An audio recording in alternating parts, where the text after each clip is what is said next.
whoever he is of you that forsaketh not all that he has, he cannot be my disciple. You cannot be a disciple of Christ unless you forsake all that you have, or willing to. That's a verse we usually use with the pineapple story, which I'm not going to tell tonight. I was born in Holland, survived the war. Oh, we had a time in the bomb shelter with a burning city around us, and we were afraid of death, and we were thrilled to get out of that alive, and we lasted. We had enough food. 19 of us in the bomb shelter. I was the first one that got saved after that. I guess it meant the most to me to be alive, but I wanted to make sure I was going to heaven. But I asked my mother, if we die in here, will we go to heaven? She said, nobody knows. That's up to God. The Catholics in there, Protestants in, nobody knew. No assurance of salvation. Plenty of religion, but no assurance of salvation whatsoever.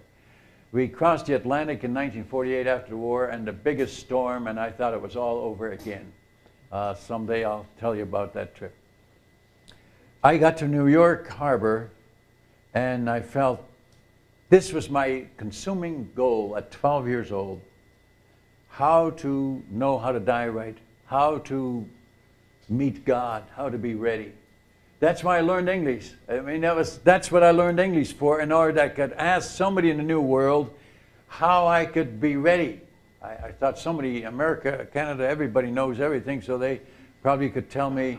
But what a disappointment when we ended up in this very liberal church, because that the most liberal church in Canada, because the pastor was kind to the immigrant family. You want to win a friend, you be kind to a foreigner, and you'll win a friend for life. They showed us so much love and so much kindness. We were so very poor, we couldn't take our money to Canada with us. But we went to his church. And I thought someday he will tell me how I can get to heaven. And I set out to learn English. And I listened carefully to his preaching. I didn't know what he was saying at first. I came to every service. They thought it was crazy in those liberal churches, not teenagers don't go to church, you know, very few. And I was there every service, and it must have impressed the pastor. But I was learning English and finding out how to get to heaven. After many months, I understood more and more, and I could understand more English, still didn't know. And found out that he didn't know himself. That was devastating to me when I finally asked him, how do I get to heaven, Pastor? And I was 17 now. It was about 6 years of searching up to that point since I'd come over. No, 5 years. And you know, I said, how do I get to heaven, Pastor? And he said, Otto, if anybody in my church is going to get to heaven, it'll be you. You're the best member I got. And I'm only 17. And, well, I knew I was the best member, because I came to every service and I sang loud. Some of them didn't sing at all. I thought if I sang loud to give glory to God, he would let me in. I joined the choir later on. I thought all choir members go to heaven. I'm sorry, choir people. It's not. Finally, he talked me into becoming a minister in the church. My brothers were working. I was the only one allowed to go to high school to study for the ministry. I dreaded the thought of someday preaching, because this pastor of mine really loved poetry. And I thought, man, what am I? I don't love poetry the way he does. In the last church I said I hate poetry, and there was a poet in the crowd, so I won't say I hate poetry. I just don't like poetry, okay? I got in major trouble. She was the treasurer's wife. Oh, man. Anyway, so I won't do that again. I thought, what am I going to preach? But I went on in school best I could. And finally, I got 17, and I was totally committed to Christ. Well, on the boat, the propeller came out of the water. You know, the waves would hit it in a certain way, and they'd spin freely, and the thing would vibrate. Middle of the night, I thought the thing was coming apart. I was so scared. That happened about 3 times. It took us 10 days to get across. Hardly moving. The sea was so rough. And After about several nights of this, I was ready to make I wish I could take all of you on a trip like that. I would get 100% commitment out of all of you. You would promise God everything. And that's what I did. I said, God, I promise you something. If we get to New York, I promise you, I'll never cross the ocean again. Well, what was that to God? He knew I was going to be a missionary in New Guinea, so he knew. I said a more important thing. After a couple more nights, I said, God, if we get to New York, I will promise you, I'll serve you the rest of my life. And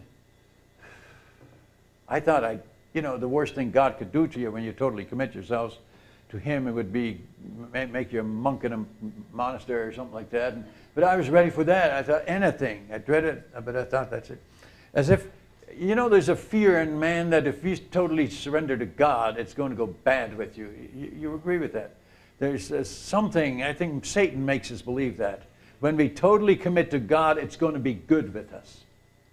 You ask any man, any person that's ever totally committed to Christ, what happened? It's always good. But anyway, my grandmother gave me a New Testament. We Dutch weren't supposed to read the Bible because the ministers of the big churches said that we commoners couldn't understand the Bible, so they would interpret it to us, so they told us not to read it. But of course their language was such high words that we couldn't understand them neither, so they didn't think about that, I guess. But my grandmother gave me this, because I was named after her husband, this little Dutch New Testament. So I thought I'd never read the Bible, and so it'd be good to start now. So I don't know where to start, and by chance, I started on the book of Revelation.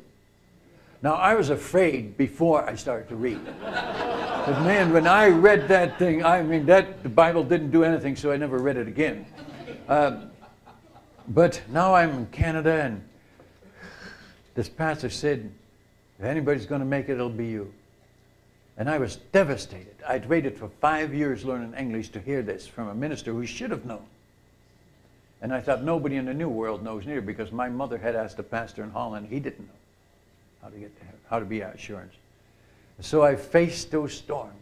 Hamilton, Ontario, right at the edge of the lake, the mountain brow, the storm rolls in over Lake Ontario, lightning and thunder, reminding me of the bombs busting in Holland in the war. And I was so scared. Any one of you could have led me to Christ if I'd only had met you. And I'd pray every night, oh God, help me to get to heaven. I didn't know what to do. And then I saw in the Hamilton Spectator newspaper there, Youth for Christ, and I'm a youth and I'm for Christ, certainly not against them, committed to the ministry. And so that's where I was saved, at Youth for Christ, a revival every Saturday night back in those days. And I was just so thrilled. You don't appreciate being saved unless you've been lost for a while and you've been close to death, and yet it means more to you. So then the missionary said at one of those rallies, he told us about heathen people who die screaming in fear. And he said to us young people, he says, can you imagine what that would mean to not be ready to die and facing death? Well, the whole war and the whole trip on the Atlantic came back to me. And I walked forward in that meeting, but that's when I surrendered to be a missionary. I was the easiest recruit he ever recruited. But now, when I walked forward, it was a long church, and I walked forward to be saved. God was watching, there's no doubt about it. And God rejoices when a sinner comes to repentance, and so he must have watched. And I'm wondering what he's thinking now that I look back over my life since 17. What was he thinking at that point? Now I know what he thinks of the Dutch people. Because the Dutch people, well, he must have said, how am I going to change that guy? How am I going to make him Christ-like? That's his goal for me, to be Christ-like. Some of us are harder to get to the place of Christ-likeness than others. The Dutch are probably the worst. Because they're as far. You see, we are so frugal. No, it's not frugal. I hate to admit it, stingy. We are so tight. We're trained that way. I was trained by my parents to hang on.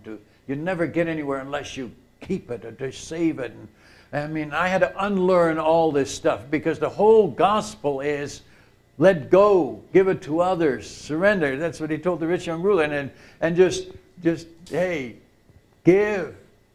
Treasure in heaven. The whole thing is that way. We're as far as you can get away from that as Dutch people.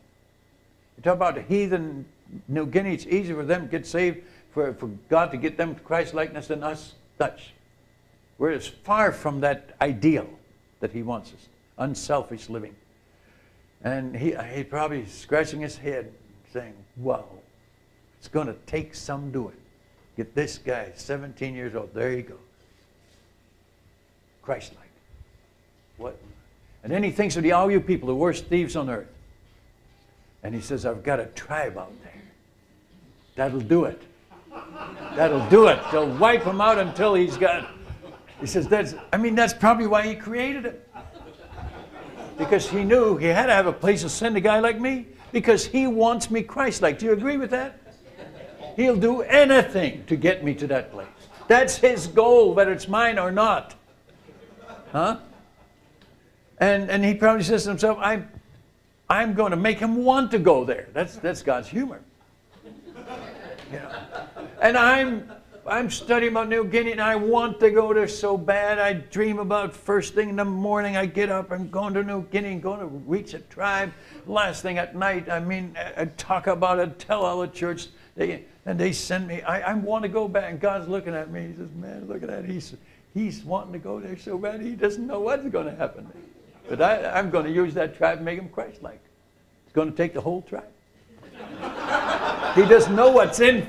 He wants to go to his own funeral, so to speak. He wants to go to the place where he's going to hurt. This is not going to be easy. He's almost going to die to get to there. But God says, I want him Christ-like. That's his goal for me. And that's the goal for every one of us. So he can do it. He knows how to do this. He's got a tribe for you, or he's got a partner for you, or he's got a boss for you, or he's got somebody for you that's going to help you get Christ-like. Yeah. Oh, man. It's like Bill Gothard talks about the young man that couldn't get along with his father. And he says, when I get old enough, I'm getting out of here. I'm clean. And he did. He joined the Marines. You remember that? And in the Marines, he had a sergeant was worse than his father, had the same brush cut, looked like him. And he says, 2 of them in this world, and I hit them both. Yeah. He was worse than his father. Finally, he went AWOL, and what do you think he did? He got married. Now, God's still working on him. You can't beat God. You can't. Hey, surrender. It's a wise thing to do for your own good. Do it for it's a selfish thing almost to do. I mean, just surrender. It goes better with you, folks. I know what I'm talking about. Well, anyway, I'm wanting to go there. And he says, he's watching. Can you imagine? He enjoys this. And he's watching, and he thinks he's going to convert those heathen. He's going to be the one to get converted. God can get anybody who reached those heathen, but not anybody can change this stingy Dutchman. And only about one tribe in the world can do that. He says, I can get anybody. He thinks he's the only one who reached those people. He's talking about reaching the people. He says, oh man, that's simple. I can get anybody to do it. But man, this is the real doings that went on there. Now, I didn't know anything about this. I see that now as I come back. And so I'm out there, and you know their story. Because I was so stingy and so tight, and these natives were such chronic thieves, that's why it became a book. I mean, you have to have a subject like that to make it go for a book. And that's why this got to be. And so I'm out there and praying that I'll win these people, and God isn't even hearing my prayers. That's what he thinks. Talking about winning the people, it'll be long if he lives through this.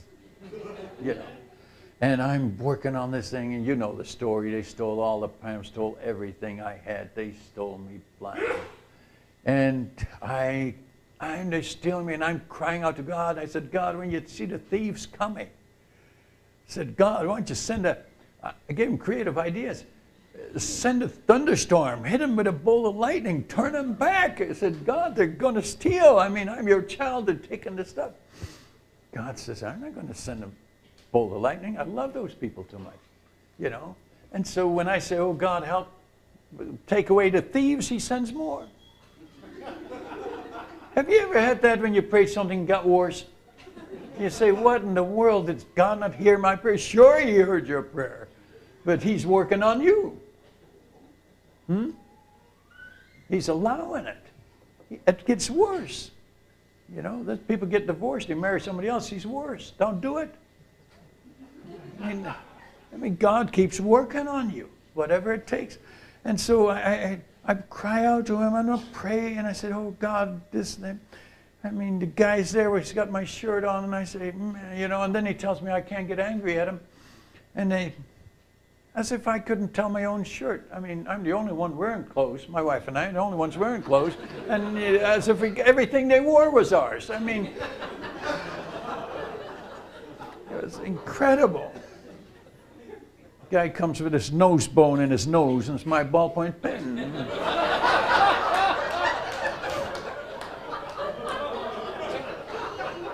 Yeah, I can't go buy one at the drugstore, you know, not in the middle of the jungle.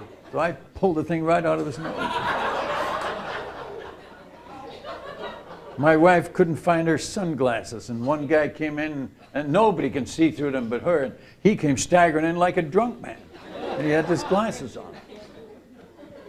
Man, he had to wear them. He had something so significant, so different, so unique. He'd have to wear them the rest and totally ruin his eyes. And he was like a blind, came staggering in, no clothing, just this glasses. That's all he had.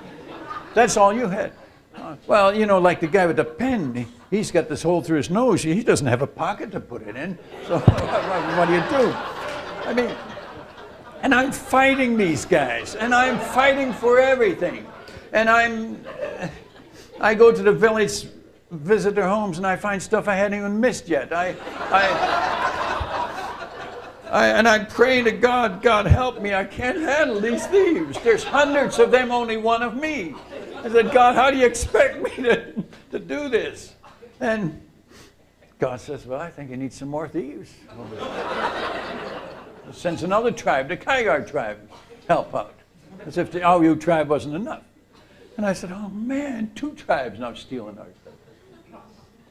Oh, good. And I then went on. The more I prayed about it, the worse it got. And this lasted for 7 years. Dummy. Never caught it. 7 years in first grade. Oh, that gets bad, doesn't it?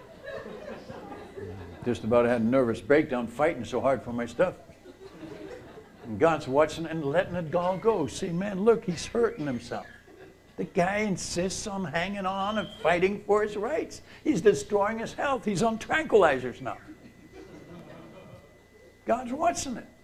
And he sees us suffer. And he says, dummies, why don't you just read the Word of God, find out what I'm telling them? Why didn't? He doesn't give up on us. He hangs in there. My wife, when she teaches school, one of the kids had a hard time with math. She says, well, let's drop math. Let's go on English for a while and then come back to it. God doesn't. He keeps you in first grade. He doesn't skip grades. Right on there, sends more thieves, sends more things. Just keeps on and on and on until you surrender. He doesn't skip grades. I call this God's grade school. That's what we're in. If you're not saved here tonight, I want you to know something. If you join us, you'll be in his school. Don't let anybody kid you. You'll be in it. You might be all your life in the first grade. My father never got out of the first grade. And he'll start with the worst area in your life. And that's what my father, stinginess, on his deathbed. he said to my grandson, he said, Sonny, don't ever hang on to stuff. Just let go. He got it. He graduated from first grade the last day that he was conscious. Never graduated from God's school. Don't do it. Anyway, well, you know the whole story. And finally, my nerves were so bad and I couldn't fight anymore, you know, and I finally gave the pineapples to God and then gave everything inside the house to God. And finally, I owed nothing. And I was free.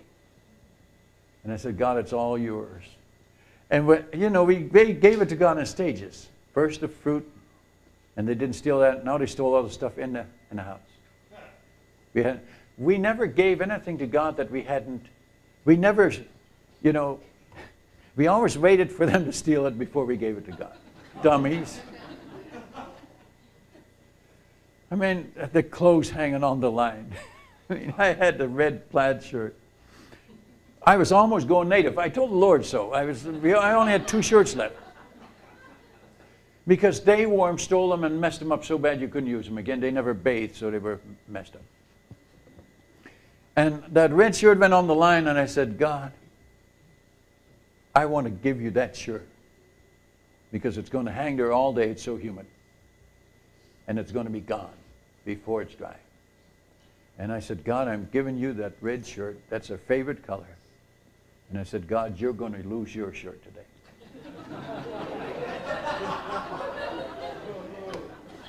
God never lost his shirt. That thing hung there all day. Natives all over the place. I asked him if I could wear it the next day. He was gracious. I wore it to the village. I said, didn't you see this shirt on the line yesterday? Nobody had seen it. Wow. God takes good care of his property.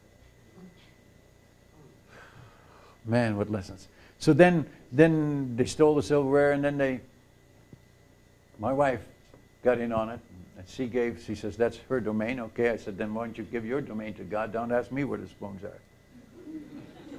See? They never took the forks. You don't put that in your mouth, suppose you miss. Knives and spoons disappeared. She gave the kitchen to God. Now they stole the towels and the stuff out of the other rooms. We never gave anything till they took it. Finally, we got it all in God's hands. And then God starts working on them, and that's what converted the people when he put the pressure on them. I gave it all to God, and I was free. I had my health back. I had joy. Now I can reach the people. I don't own anything. This was so big to me. This was the only thing that counted. Possessions. And God must have saw how happy I was and how free I was. I didn't have to get angry anymore. The natives said, you've become a Christian, because I'm never angry anymore. And God looks down and says, look how happy he is. He's happier now than when he was saved.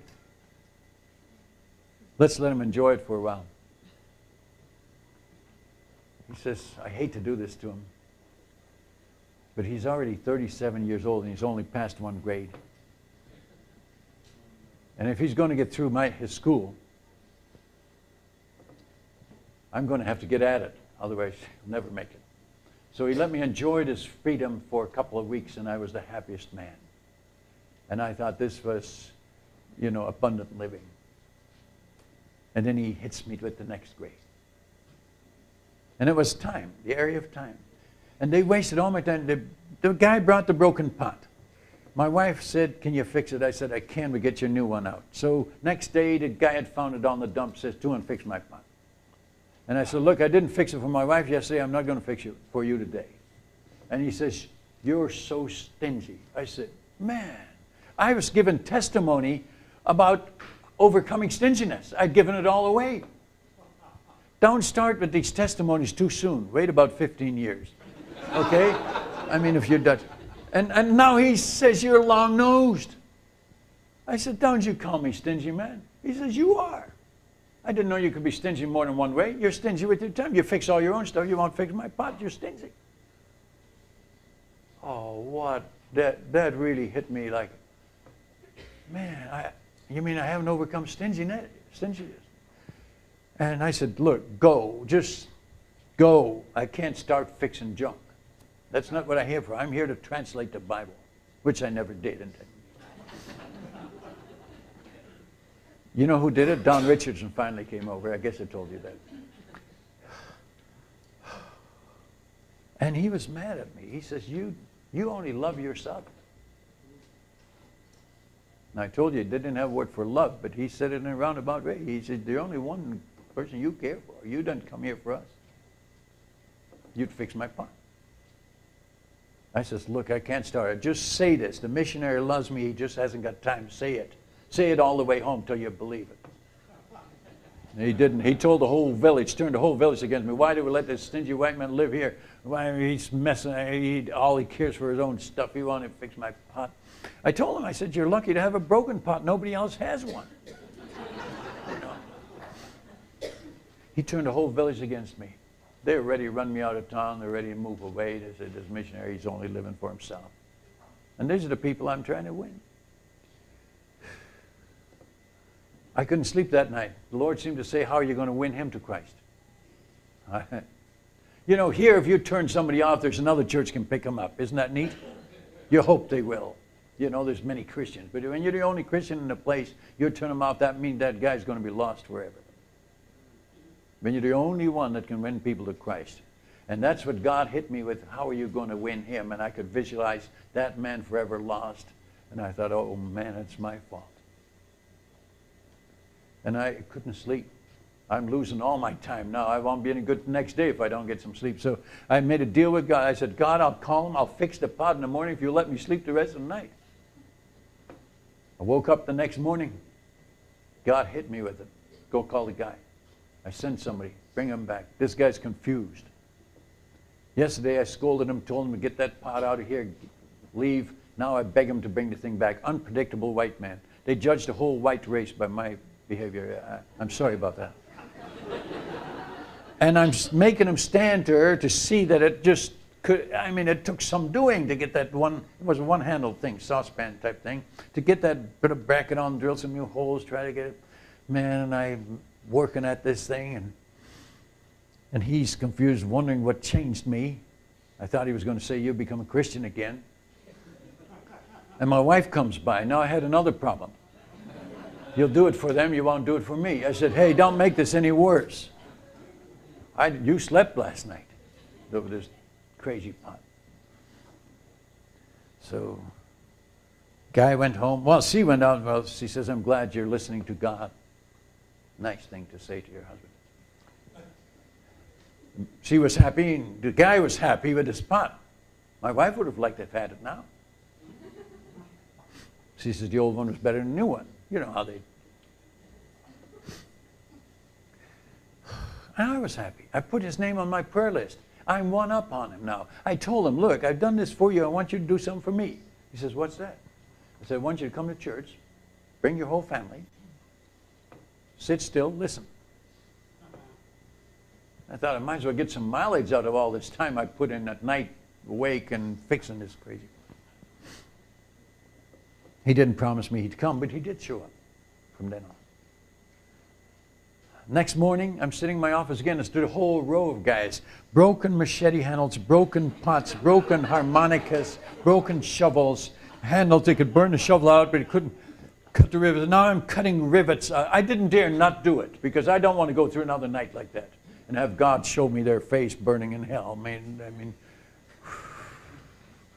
so I'm fixing junk. My wife comes out.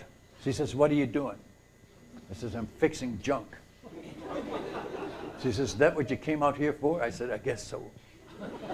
I mean, my wife doesn't know what to do with me now. She just shakes her head and walks away. You know how wives do. And I said, fix your own junk, guys. And they said, well, give it. One guy with that harmonica.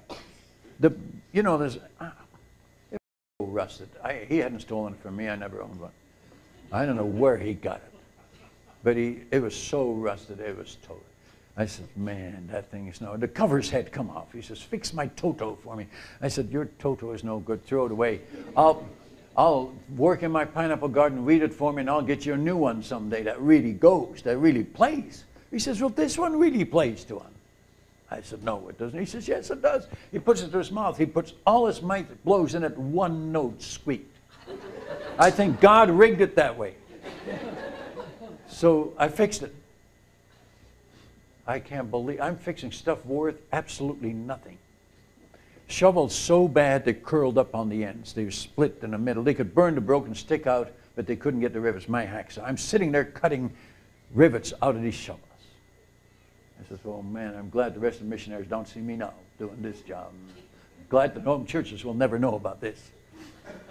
And I said, guys, fix your own junk. Well, give us the tools. I should not have given them the tools. I had loaned them files. I said 24 hours on the, don't use it on your axes. They take turns sleeping at night. And that file, they'd use it on their axes. That file, I never got cold the whole night. That thing was so smooth. It was smooth as my ballpoint pen. And he's complaining it doesn't work. And I said, you can have it now. He didn't even want it. I can't believe it. So that's my experience. Now, you don't loan them tools. They break all your hammers. They break everything. Give us your tools. Well, I said, I've got to teach you how to do it. So I'm teaching them how to work the hacksaw and how to win. I mean, they had hardwood sticks now so that they would last longer. And you'd have to have, you know, one of the little drills like that, you old people, you know, before the power drills came out. Man, you tip them a little bit, you know, the kids always break the bits. Well, they did too. And I teach them how to do that. And so I said, now, take these things and teach your people how to use these things. Okay? Yes, John. Well, they get their shovel, their stuff fixed, and then they go out to the jungle or whatever, and they let the other guys with the tools. They broke every drill bit I had in that box. They broke all the blades, the hacksaw blades weren't worn out. They said to them they're worn out. No, they were all curled up and broken. They weren't worn out. Oh, they must have hacked with them like a machete. I don't know. I couldn't believe it. All the tools were messed up. Everything in the box. I shouldn't have given them that. They said, Tuan, you got any more of these? I said, yeah, I got one more, but you're not getting it. It's mine. No, I just told you I'd given all my possessions to God, and now I'm saying the hacksaw blade is mine. I kept one for myself. Well, I acquired that after I gave everything to God, I think. Anyway, and they kept haggling every day. Tuan, you're so stingy. You know, you fix your own stuff. Finally, I got sick and tired of it. I thought I might as well give him the last one and it's all over. I didn't exactly give it to him. I threw it at him. And he broke the thing. And peace was restored. You don't have anything, you don't have problems. You don't envy the rich people. The more you have, the more trouble you get into. Some of you know that. But I had already put in an order for Australia to get new drill bits and new hacksaw blades. I thought, man, we're going to go through this again. Round two, you know, they're coming. And I thought, I got plenty of them this time so they could break more. Oh, what a mess. But I was still fixing other things. And the field council had told me, you know, the rule of the field is if you don't learn the language, you can't stay as a missionary. How can you win your tribe? And that was, if you don't do that, that's priority. And I had to do 20 hours a week, that I had to report how many hours I put in studying the language every week. And I'm fixing this junk, and the word got around, all the villagers came, and man, I'm fixing junk for many villages now, and they're wasting all my time with their junk, valueless. And my time is going, and I'm fighting for my time, and I get up earlier, and I work longer days, and wear myself out, and I'm back on tranquilizers again. This is grade 2 now, see. And God's putting more pressure on, and the field council, we meet in the summer, and there's the linguist is the language committee chairman, the braino in language. He thinks we can all do it if we apply ourselves. No spiritual gifts are taught in those days. And so if you apply yourself, you can do it. That's what he would say. It was easy for him. He loved it. Man, he could do it 18 hours a day and didn't even want to go to bed. He was working on language, you know. The rest of us, man, we can hardly make it through 1 hour language study. Anyway, had this report at the annual conference. We have spiritual meetings and reports. And then there's the language study report. I always dreaded that because I never got my hours in, you know. And he's got this paper, you know, and he's got this tabulation. And we're all sitting in a circle, you know, and he's asking some brother so-and-so, how you doing? And these glowing reports. Well, we got so many books translated and, you know, and so on, and go around the circle. My wife looks at me, she says, what are you going to say? I said, I'm not going to tell him I fixed junk. And I said, you're not going to tell him I fixed junk. I made her promise, if anybody's ever going to know about this, let me tell him. She says, okay, I live with that. So she's not going to tell him. As a matter of fact, I told my natives, don't tell anybody I fix your things. When a pilot comes, when a government official comes, when other missionaries come, anybody that wears clothes, don't bring stuff to fix, because I'll never fix any of it for your whole family. I put the pressure, group pressure on the individual now. That's what they do, so that's what I use. And I said, don't ever bring anything. And I said, if you do, I won't ever fix anything for you again. So you know, this is something that only we know. Nobody else knows. And they reacted to this way. They said, you mean, Tuan, we know something that nobody else knows? And I said, that's right. I said, this is a secret that we have. They said, Tuan, we know something nobody else knows? I said, that's right. We're the only smart ones in the world, Tuan? I said, that's right. We know something nobody else knows. But if you tell them, then they'll get smart too. No, we're the only smart one, and they're dancing. We're smart. It's good for self-image. We're smart. That's what they're saying. And so we had this thing going. So when the plane comes, they chase each other away. They said, don't bring this stuff up. Okay? So we went through this annual conference, and they asked me, they came to me, Brother Koning, you done any better since your last report came in? I said, no, sir. What are you doing back there, Brother Koning? I said, a little bit of everything. Which is true. I told them the truth. Little, you know, harmonicas, pots, axes, shovels, you name it. A little bit of everything. They didn't know how to take that. He says, well, what do you do? I said, I spend a lot of time with people. That's a good thing. I was angry at him. So it didn't pay off for winning him. I was fussing at him for wasting my time. He gave me this lecture. He says, Brother Koning, there's priorities. There's certain things you got to do first. You know, yeah, I heard all this before. But I acted as if I didn't. Now I don't know if that's lying or not. And he says, no, language study ought to be on the top. Don't do anything till you get that done. Go then. I reacted. I said, yeah, that'd be a good way to do it. And because I had a good attitude, it saved the day, and I'm still on the field. Because I was a good pupil, good attitude, and acted like that might be good ideas. I learned something. So I went back. The new hacksaw blades had arrived. The new drill bits had arrived. As a matter of fact, I had a Kohler generator sent to me. Oh, these rich supporters. Oh, the more they sent, the more stuff I had to break down and people to steal and mess with. Oh, that generator. Oh, that generator. Jaimo, you know that smart guy? He had an uncanny habit of messing with the thing. And it's in the shed there, and he can get in there. It's native material. And he's always messing, trying to get that generator going, see. And one day I was out there, he came along and he says, John, what are you doing? I said, I'm trying to fix this thing, man. I tell you, help me. He said, yeah, okay, I'll help you. What do you want me to do? I said, hold this. I had him hold the spark plug. I yanked that thing good and hard, and man, he jumped, he let out a scream. He said, that thing bit me all the way up to here. I said, that thing bites. Oh, it'll bite you, yeah. Has it ever bitten you once? It bitten me, yeah. I says, go tell everybody it bites you. Yeah. Tell the whole village. And so they never messed with that again. I should have done that. I should have done that with the motorcycle too. The more stuff I got, the more fuss I have, okay? Anyway, I had this Kohler, and we ran the lights three hours a night, and then I charged all the batteries. Now I had power drills. Can you imagine? I'd shoot those holes right through that. They were amazed, you know.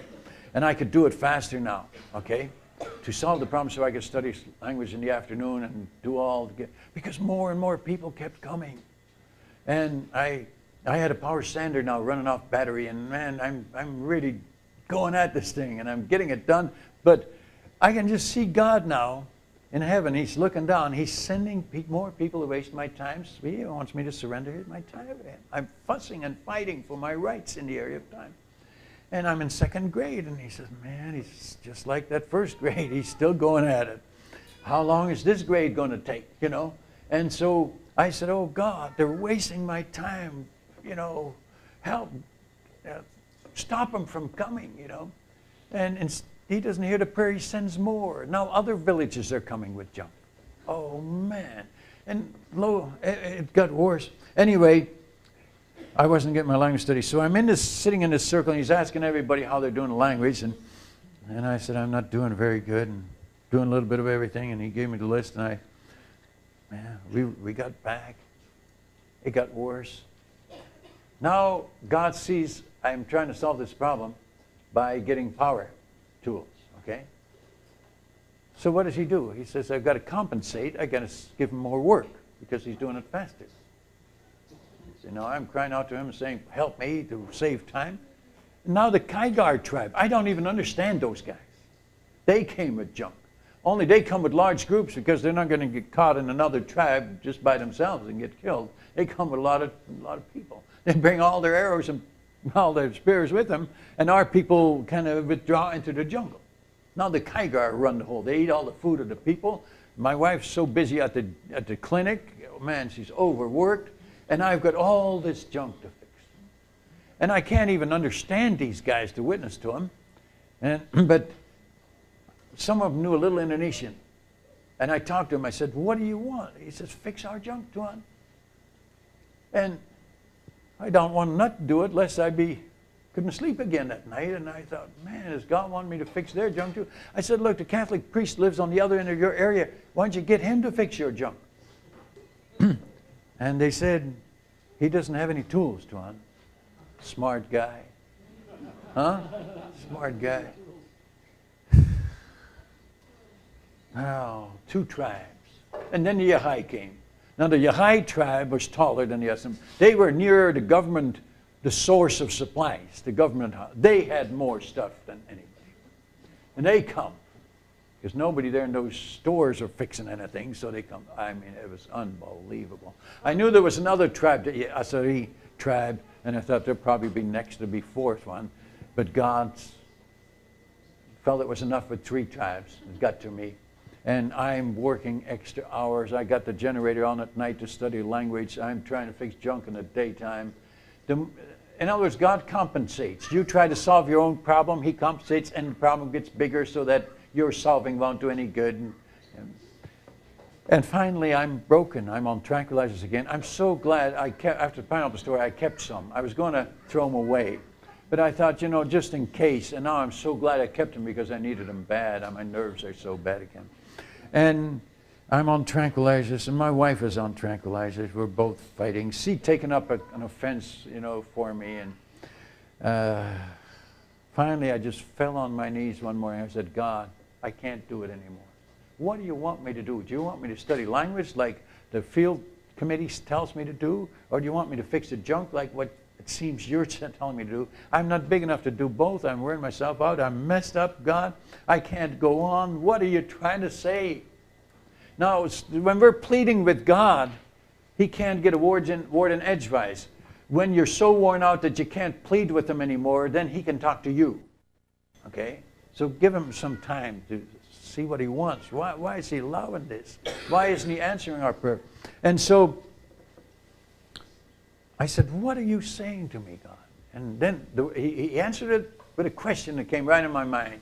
The question was this: what happened when you gave your possessions to me? That's all. I'm thinking about that. Well, what happened when I gave my possessions? Yeah, I had such joy. As a matter of fact, now I thought I'm so backslidden, I'm angry again. They call me the angry white man again. And I had such joy those 2 weeks. I thought, wow, this is abundant living. And I thought I'm so backslidden. No, really, I'm not backslidden. I'm in grade 2. Right? I'm already a step up from there. But now I'm struggling on this level. And I thought, what is he saying? I gave all my possessions, and then I caught it. He's after my time.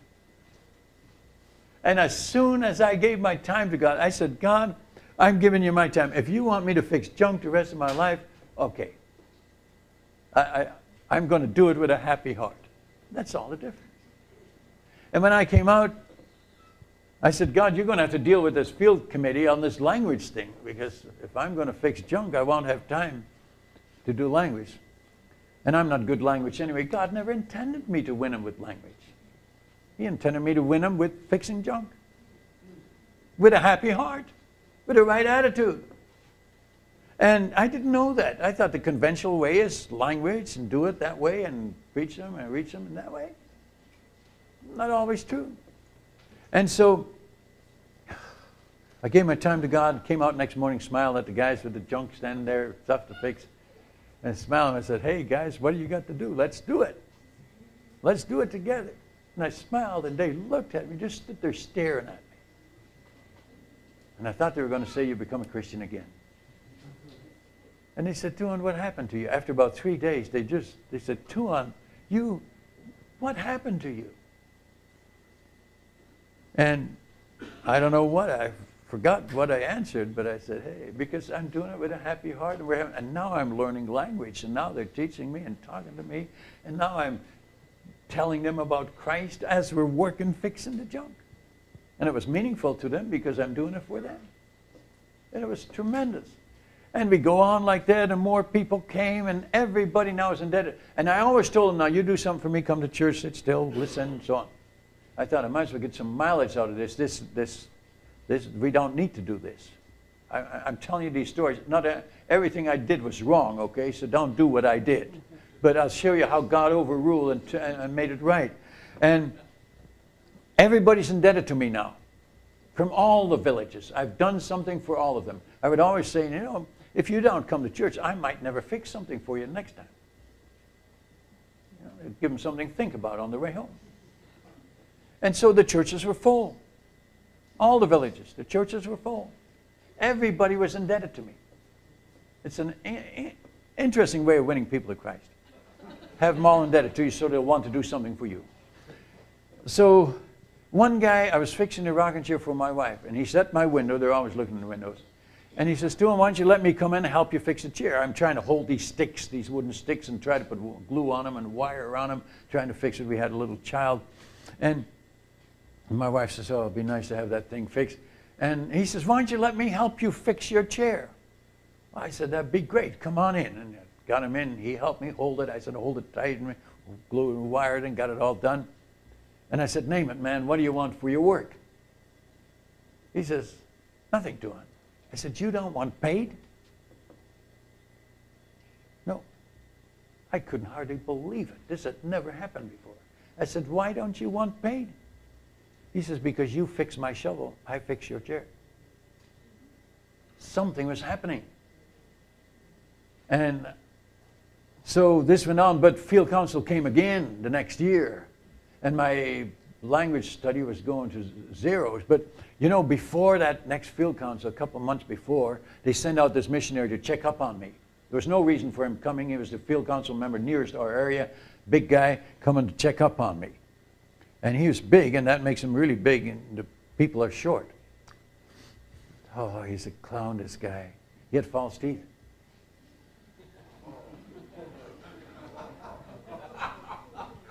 He'd stand there, hold his teeth. There he had him. Those natives never could believe that. I mean, he'd stick him back in, smile at him. Didn't know the language. He couldn't understand what it. Oh, what a character. They'd try to pull their own teeth. Oh, you know. Anyway, his name was Chuck.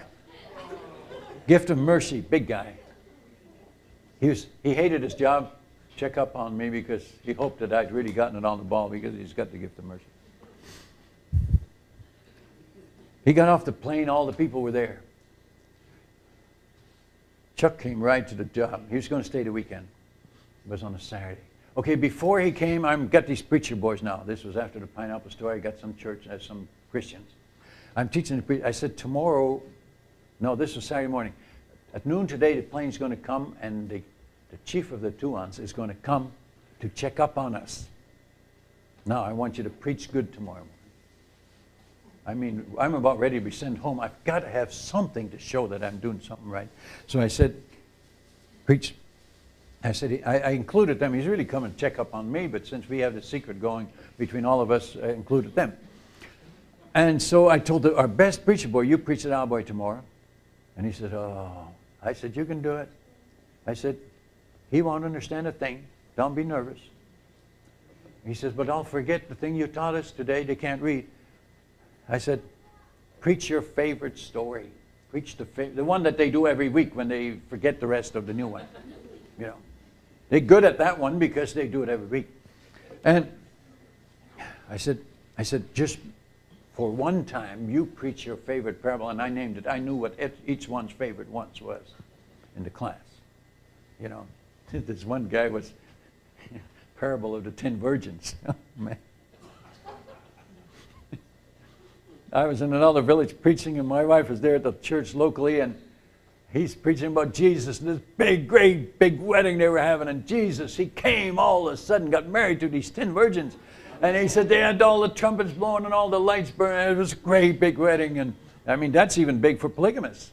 And so my wife couldn't take it. She stood up and she says, JC, Jesus never did get married to anybody. He says, Nyonya, sit down.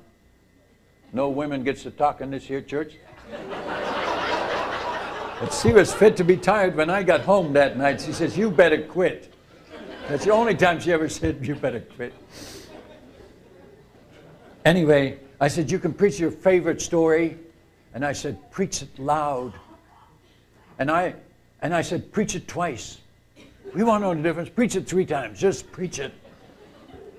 And I said, so we have a good church. So he sees we have a good church here. And I said, we won't come.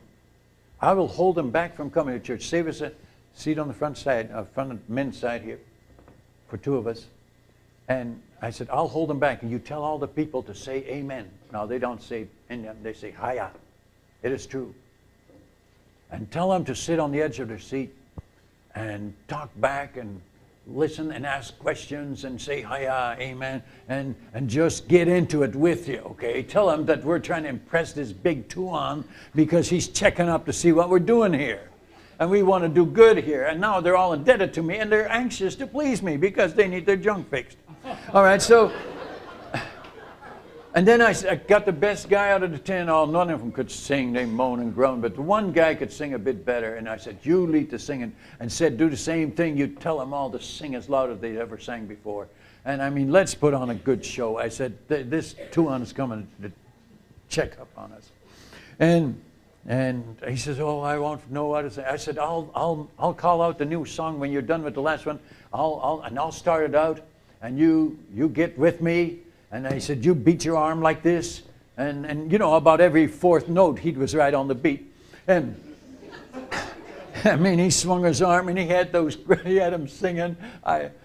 So they grinned at me and I knew they were going to work. So Chuck came, got right at it, said to me, Otto, you're doing better in language study, aren't you? Hoping so much. I could see from the look on his face that I'd say, yes, Chuck, it's all taken care of. That'd be great. Be a great weekend. And he says, you're doing better. I said, no. And his face, oh my, Otto, what are you doing back here? I thought to myself, that's what he wants to find out, but he's not going to find out because my wife isn't going to tell. And neither are the natives going to tell. We're all together on this. He's failed in his mission before he ever got off the plane. He isn't going to find out. That's what he's supposed to do, find out what I'm doing. Nobody brings junk. I had my workbench. On a rainy day, I fixed the workbench so I could do it faster. I had a vise now. I had all this stuff. I had the tools hang up, you know, nice. Nothing in the process of being done. You know, clean, nice. And he says, what are you doing back here? I says, a little bit of everything. Such as, I mean, he wants answers. He says, such as, what do you do? And he pinned me down. And I can't lie, I'm a Christian. But there was a unique thing built into you. They are very rude. They interrupt you when you're talking to people. They're always poking on your elbow, pulling on it. And whenever he pinned me down that whole weekend and asked me a straight question which I couldn't answer, well, unless I lied, and I wasn't going to lie, I conveniently accepted an interruption. I said, just a minute, Chuck, this guy's got something here. I said, what do you want? What are you saying? And talked to him and all you, and he didn't understand. And and you know what the guy said? The guy says, Tuan, look at his eyes. He's not very smart. He's dumb. He doesn't know anything. We know stuff he doesn't know. He may be big. He may be big, but he's not very smart. That's what he said. And another guy says, yeah, he may wear shoes, but he's not very smart. He doesn't know anything. See, he looks dumb. And the first thing you know, they got all the people laughing. They were all holding their bellies, just laughing and say, yeah, we're smart, we're smart, we're smart. Look at this guy, doesn't know anything. None of them. And Chuck, I laughed. I couldn't help but laugh. And Chuck says, what did he say? And I said, well, it's kind of a tribal joke. It was strictly within the tribe. I said, it's kind of hard to translate. It wasn't hard to translate words, but it was hard on the reputation to translate. So it was hard to translate. And I said, Chuck, come on in, let's get away from these jokers. I mean, they stood out there laughing. We went in the house. And he saw the house, and he was impressed by the way we had it fixed. And then he saw my workbench in the back room there. And he can't believe it. He says, where'd you get all these tools? I said, from Jack. You know, when he left the field, I bought all his tools. I don't know how to use all these over here. You can have them. This guy can use them. This guy's a genius with his hands. This guy can look at a motor and make it go. And it makes you mad. And I said, Chuck, and I thought to get in good with him, I said, here, you can take all these home. I don't even know what to take. You know, and he said, wow. He says, man, this is a nice workshop. What do you do here? I said, well, I fix stuff that are broken. What do you do in a workshop? You know, fix stuff. He looks at me. He says, you got much to fix? I said, yeah, quite a bit. But there was nothing being fixed. I mean, it was clean. I had dusted the place, tools hanging up. It was nice. And he says, do you spend a lot of time here? Ooh. But there was one window. And it was full of faces, like, looking to see what these two white guys are doing. They follow the windows where you go in the rooms. And they're yelling at me. And when he said that you spend a lot of time here, I looked up and he said, what? And I said, Chuck, there's something going on. He's, let's go. And I hustled him out and never answered his question. And I said, what do you guys want? What do you... Ah, Chuck, they're just pulling our legs. Let's go. But I brought him in the other door of my office. On the office, I hadn't been there, but I had dusted the desk off. Okay? And I had laid all the papers out. All the language lists were all on the table. Nicely laid out. He picks up these papers. He says, wow, seems like you're doing all right to me. I said, thank you. I hadn't been there. That was last years ago. But what he doesn't know, it won't hurt him. Now, I never volunteered any information except what he asked me. I answered his questions, but I never explained. You know, I just was polite. And he looks at me and looks at the desk, and I thought, it's your turn to speak. I just stood there. My wife rang the bell for supper. Saved by the bell. I said, let's go. Let's go. Get something to eat. He said, yeah. All right. So we stretched out the devotion. We had long devotions that night, take up more time. Impressed him. And I said, now, Chuck, tomorrow's a big day. We're going to bed early. I said, church will be early tomorrow, 7 o'clock, about that. Depends on the weather. They have no clocks. If it's a bright day, you got to go at 6. Otherwise, they'll tell you you're late. If it's a dark day, they say, why are you coming in the middle of the night for? You go at 9 o'clock. You know, they have no clock. You're never late or in time. I said, tomorrow's, so we've got church first thing in the morning. We want you to come. Oh, he says, I want to see church. Yeah. I look forward to seeing the church, seeing what happens. I felt like saying, I do too. One of us. I never said it. We went to bed, and he was ready at crack it up. We had some breakfast. And the bell rings, you know, the bamboo, they bang the bamboo. And so that's, and the people, he sees the people going to church. We're on the other side of the airstrip, so he looked. And he says, let's go. They're going to church. I said, no. They'll save us seats. They go first. Let them all get there, and then we'll come in. He says, is that what you do? I said, that's what we're going to do. That's not what I did before, but that's the way. We've got to give them time to prime this pump. And so when no more people were going in, he said, now it's time to go. Let's go, Chuck. And we went in. My wife went. She sat on the woman's side with the girls, and my boy was already at boarding school. And Chuck and I sit on the men's side, and those guys went at this. This place was exciting this morning. It was, I mean, he preached as if he'd never preached. He preached loud. He preached it I don't know how many times. The people got into it with him. They talked back. They asked questions. He explained it again. I mean, they're sitting shouting, "Hi young." He says, what is hi young? I said, that's amen.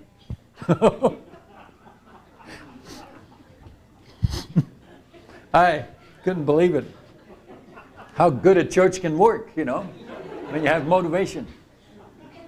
The song leader did terrific. He says, we're going to sing this song. He had them all singing. He waited for me to start to get it on kind of the right note. He started beating his arm as if I don't know what he was beating. And they were singing. And Chuck looks around and can't believe this crowd. I can't hardly believe it myself. And I picked the courses that they do best on, and they did well. Prayer time came. Oh, prayer time came. Well, see, several weeks before, prayer got out of control. All the new Christians, I teach the men how to pray. I teach them how to pray in public so that they could pray in church. I teach them. They have to teach their families to pray. So I had all these men prayer classes. And a couple of weeks before, they wanted to show off how well they could pray. Some Americans do that too. But, and I called on a man to pray. I said, will you pray this morning? And another man shouts out and says, when do I get to pray around here? He's got to pray 3 times since I prayed. I said, well, you can pray too. I said, so I had both of them pray that morning. And so this happened, and as time went on, more of them, they all wanted to pray, and man, I'm trying to satisfy all these guys. And so I'm working in the prayers between every song and every testimony, and even between the stanzas of the song. This thing's out of control. It gets longer and longer. I said one day, a couple of weeks before Chuck came, I said, now you get ready. All you men are going to get to pray this morning. All of you are. Now just listen. And I said, all you women are going to get to pray this morning. They couldn't believe that. And I said, okay, all of you get on your knees. So they all get on their knees. I said, when I say 1, 2, 3, go, you all pray. Yeah. I thought, let's get it all over with, and it'd be done. You know, everybody be happy. And so I said, Satu Dua Tiga. Now that's the 1, 2, 3 in Indonesian. Oh, it's very cumbersome. It wouldn't work. So Satu Dua Tiga, everybody can understand that comes to your church. Okay. And so I said, Satu Dua Tiga, and they all prayed. The song leader started to use it. Well, some Americans do too. 1, 2, 3, go, you know. And so they said, wow, Satu Dua Tiga, and they start singing. The preacher started doing it before I preached. 1, 2, 3, and he started preaching. Everything they did was Satu Dua Tiga. We became known as the 1, 2, 3 church.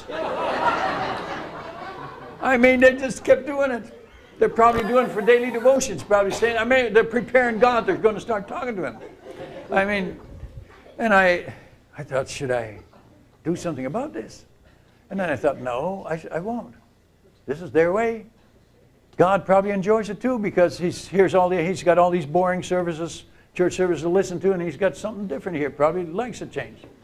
And so Chuck says to me afterwards, what's this 1, 2, 3 business? I said, that's the way it's done. Can't believe it. But anyway, he led the singing, and so here Chuck was there at prayer time. Everybody got on their knees. They're all praying like, now this guy, Chuck, is an independent Baptist, a big B Baptist. Do you know what I mean by big? I don't want to offend anybody here, but I mean he was Baptist with a big B, okay? And he heard this prayer like a holiness assembly. Now that bothers Baptists with big B people. You know what I mean? Am I communicating? And after the meeting, he said, I can't believe this. He says, that preacher really meant. I said, he's genuine. He preached his heart out. He said, I could sense his spirit. I said, yeah. He couldn't understand his word. He says, did you train these guys like this? That was a crazy question when you're the only one there. He says, how long you been on the field? I told him. He says, you haven't been here as long as most people on the southern swamplands. I can't believe how you've done this so fast. Now, I'd given my time to God, remember. Now, then he said, that song leader. I mean, my people in the Osmat just moan and groan. I can hardly get it. We gave up on singing most of those. He says, yours sang. I mean, they weren't in tune. I mean, it was off, but I mean, they sure made a noise. And he says, I can't believe that singing. He says, but the praying bothered me. He says, aren't you a Baptist? I said, yeah, I'm a Baptist by marriage. I said, he says, no, but you're a Baptist, aren't you? I said, yeah. He says, aren't you making a Baptist church out of this? I hadn't thought of it. I thought, well, I said, you know, we're not making denominations here. This is the Lord's church. But he was very keen on this. I said, yeah, that's right. This is going to be the first Baptist church of Abahoy. Yeah, he liked that.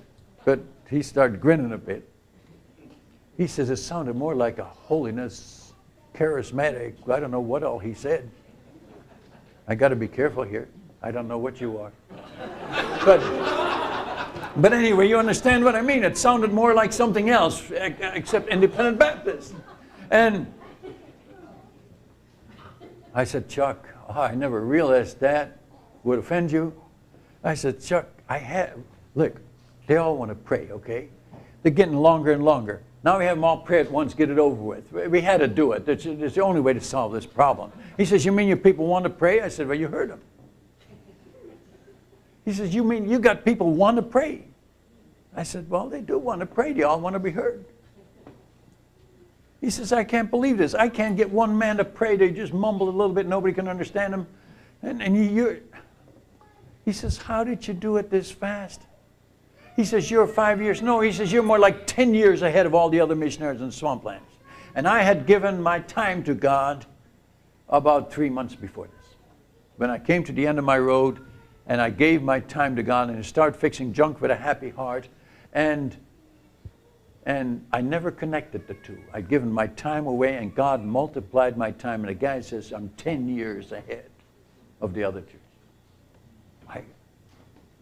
And he says, Brother Otto, you're doing a great job. How many churches do you have? I said, 3. I didn't tell him this was the best one. I mean, he didn't ask me. I told you, I didn't tell him anything that he didn't ask. He says, it's wonderful what you're doing. I thought, man, I need to put this on the recording. I got to face the music again. And he says, puts his hand on my shoulder. He says, Otto, keep doing what you're doing. Now he's given me permission to fix junk. This was significant. And he doesn't know what he's doing. So he says, keep doing what you're doing. You're doing a great job. And that's the note he left on. But then I had he had to bring his report. He didn't find out what he was doing. He told me to keep doing what I'm doing, but he doesn't know what he told me. So now I come to the field council meeting again the next year, and my wife says, what are you going to tell them this year? I said, Carol, I'm going to tell them the truth. I mean, if they send us home, they send us home. What can I do? She says, yeah, but your churches are doing all right. Isn't that important? Isn't that what we're here for? I said, no, we've got to get the language or you can't be a missionary. That's the rule. She says, but you have a hard time with the language. You'd rather be out there fixing junk. I said, I know. And you'd rather do medical work than study language. And she just shook her head. The agenda of the meetings, she says, look, Tuesday morning, 10 o'clock, language committee reports. I'd already seen it. I tried to get out to go on a conference. I tried to arrange evangelistic meetings on the coast. They wouldn't hear of it. I couldn't get permission. I had to face the music. I thought, this is it. I can't lie. They're going to pin me out. If they're going to say, what do you do at 9 o'clock in the morning every day? What do you do at 10 o'clock? You know, what do you do at 11 o'clock? I mean, they're going to find I can't lie about it. I said, Carol, we better take our big suitcases. We may be heading for the States after conference. She says, don't tell them if you don't have to. Try to get out of it like you did last year. That's what she said. I mean, who wants to be, she's sitting there beside me. Now, who wants to be married to a dummy? I mean, this is hard on her. So Monday night, I couldn't sleep. Tomorrow, the whole world will know what I do when I'm alone. If the whole church knew tomorrow what you do when you're alone, would you be able to sleep tonight? Now, I'm praying. I said, God, tomorrow, they don't understand. What am I supposed to do anyway? Am I supposed to study language, or am I supposed to fix junk, or what am I supposed to do? I said, God, what are you saying? And I waited, and the same question as the year before, only now it was two questions. The year before, he said, or no, 2 years before, I was fixing junk for at least 2 years. 2 years in grade 2. And so now I've been in school 10 years, and I've got to finish 2nd grade.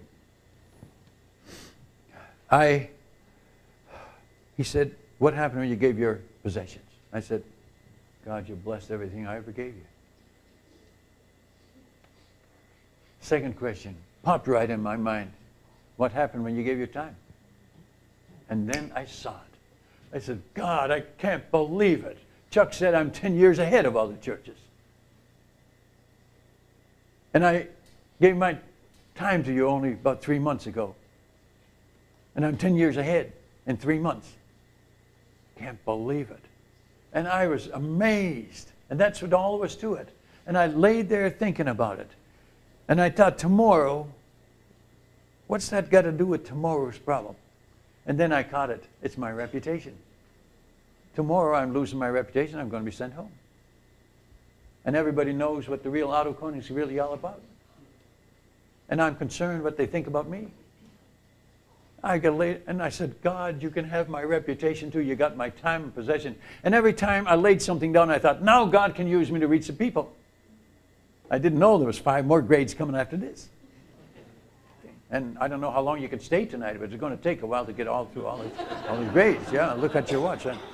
But anyway, I gave my reputation. I said, it doesn't matter what people think of me. It matters what you think of me. And that is a key for us Americans. If we can get this out of the way, it doesn't matter what people think of you. It matters only what God thinks of you in everything you do. You don't have to wear a different dress or suit every service.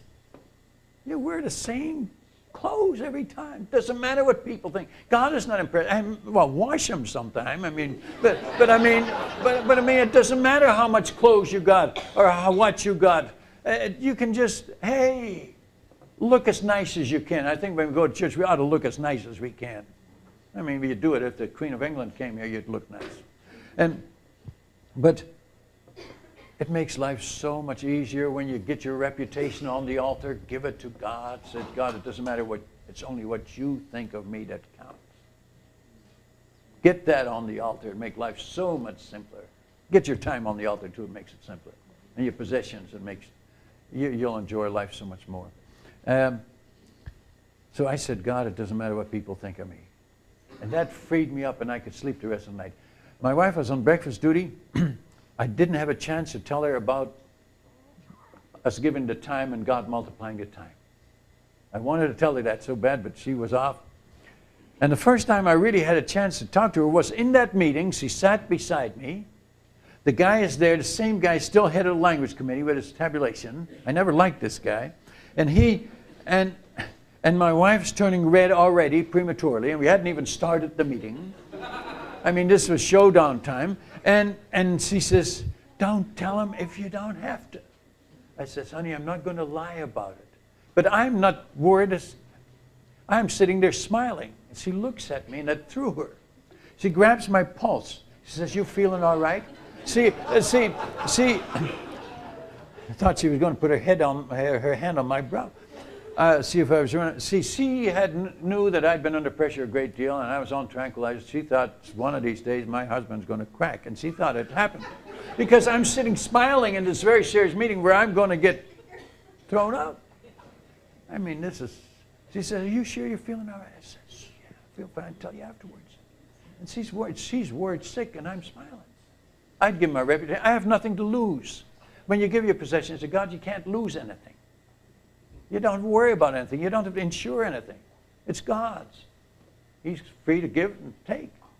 That's what Job. Remember, Job didn't have insurance. That guy lost it all, dumb guy. He says, the Lord's given, the Lord's taken away. But at the end of the story, he had twice as much as he had pretty good insurance. God takes good care of his property. But anyway, hey, I'm free. And the meeting starts. And he goes around the circle again. And I told you, all these guys with the degrees, man, all these glowing reports. And then there's me. And he comes to me, and he looks at his paper, and he looks at me, and I sit there smiling. This makes it hard for him. And he looks at the paper again. He says, Brother Koning, have you done any better since the last report? I said, no, and I smile again. And he can't handle this. And so he goes on with the next question, have you started translating the Bible? I said, no, I don't know the language well enough, and I smile. And he hangs his head. And all of a sudden I see that all these other missionaries, the whole circle, all 40 of them are hanging their heads. Matter of fact, my wife was hanging her head for a different reason. and I said, man, I'm the only one looking around smiling. I'm the only free one in the bunch. If you want an interesting situation, take a serious meeting of your church and confess that you blew the whole thing and smile. And they can't handle it. It's unnatural combination. You can't handle it. People want to know what to do. They won't even fire you. They don't know what to do.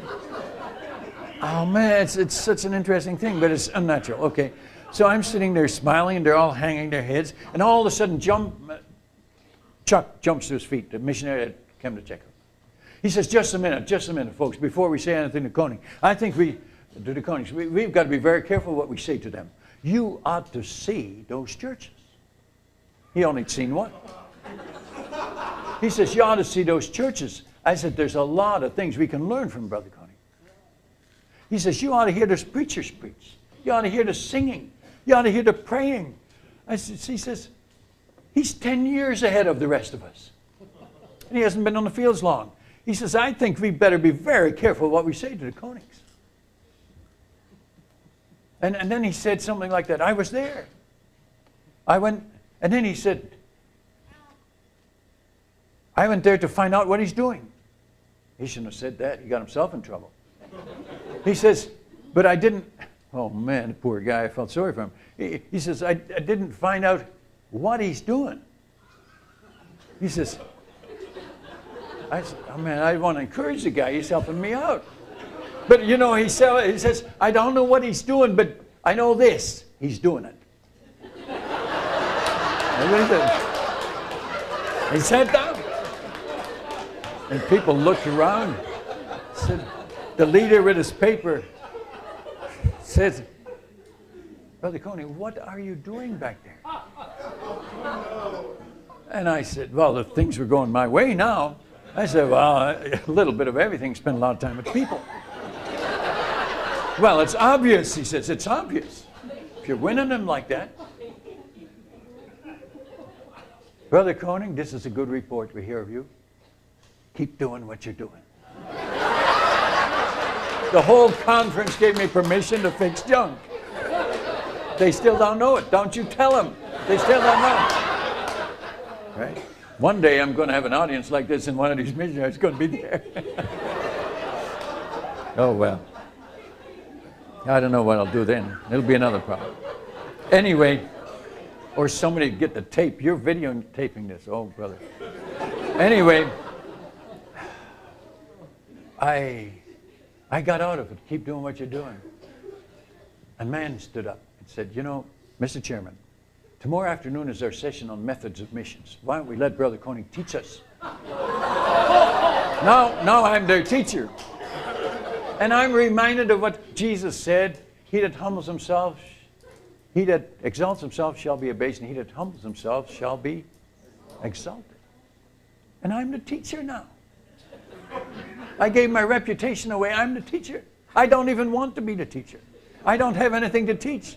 I can just imagine those guys fixing junk. The guys with the degrees wouldn't fit at all. Oh, I'll be a laughing thing. I can't believe it. I said, look, Mr. Chairman, No, I didn't say look. I said, Mr. Chairman, I don't read the books on methods of missions. I'm not a very good reader. I'm not a very fast reader. I know I should be reading them. I confess that I don't know much about methods of missions. If you ask me to take that session tomorrow afternoon, I'm just standing in front of you, don't know what to say, and I'll be embarrassed to death. And I said, would you have one of the rest of you teach that? You know all the methods of missions. I don't know anything about it. They knew I wasn't a very good student and a very good reader, so they said, well, all right, Brother Koning, praise God for you. And they had somebody else teach the session. And when the meeting was over, my wife walked home. We walked back to our cabin, and she looks at me, and she says, how'd you pull that off? And I said, Carol, I didn't pull anything off. I gave it away. I laid it down. All right? Give it to God. He does more. He can do more with whatever you give him than you can. He can grow better pineapples than you can. He can do anything better if you let him do it. Problem is, most of us don't let him do it. We're hanging in there and trying to do our own thing. And 2 days later was field council elections. I always wanted to be, all these years, I wanted to be on the field council. I wanted to get some control. You know, us men, we want control. I wanted to change some of these rules, especially on language study and things that I couldn't handle. And I always voted for myself. They would vote for a chairman and a couple of field council members, and then the next year the vice chairman and a couple of field council members. And I always, tried to get in there. I'd sit near the front. I passed out the papers. I looked right. I, served and sang loud, did everything. I tell my family, my kids that never cut up during conference, and I said I'd spank them twice as hard. They were like little angels. I mean, we were a model family. And my wife kept her best dress. I even gave her a permanent. I hate the smell of this stuff, but so she'd look bad. I've forgotten how to do that now. We did everything right, and I tried to, and I thought I'd do the things that people want to vote for. I mean, I had a unique thing going. At the mealtime, I would sit with different missionaries and to eat, and I'd ask them about their elders and about any prayer requests and problems and what's going on. And when they opened up and shared some real needs on their stations, I would make note of that right after the meal. And I memorized the needs of each missionary for every meal. I thought, one of these days, it's going to be my turn to lead in prayer before the meeting, and I will be ready.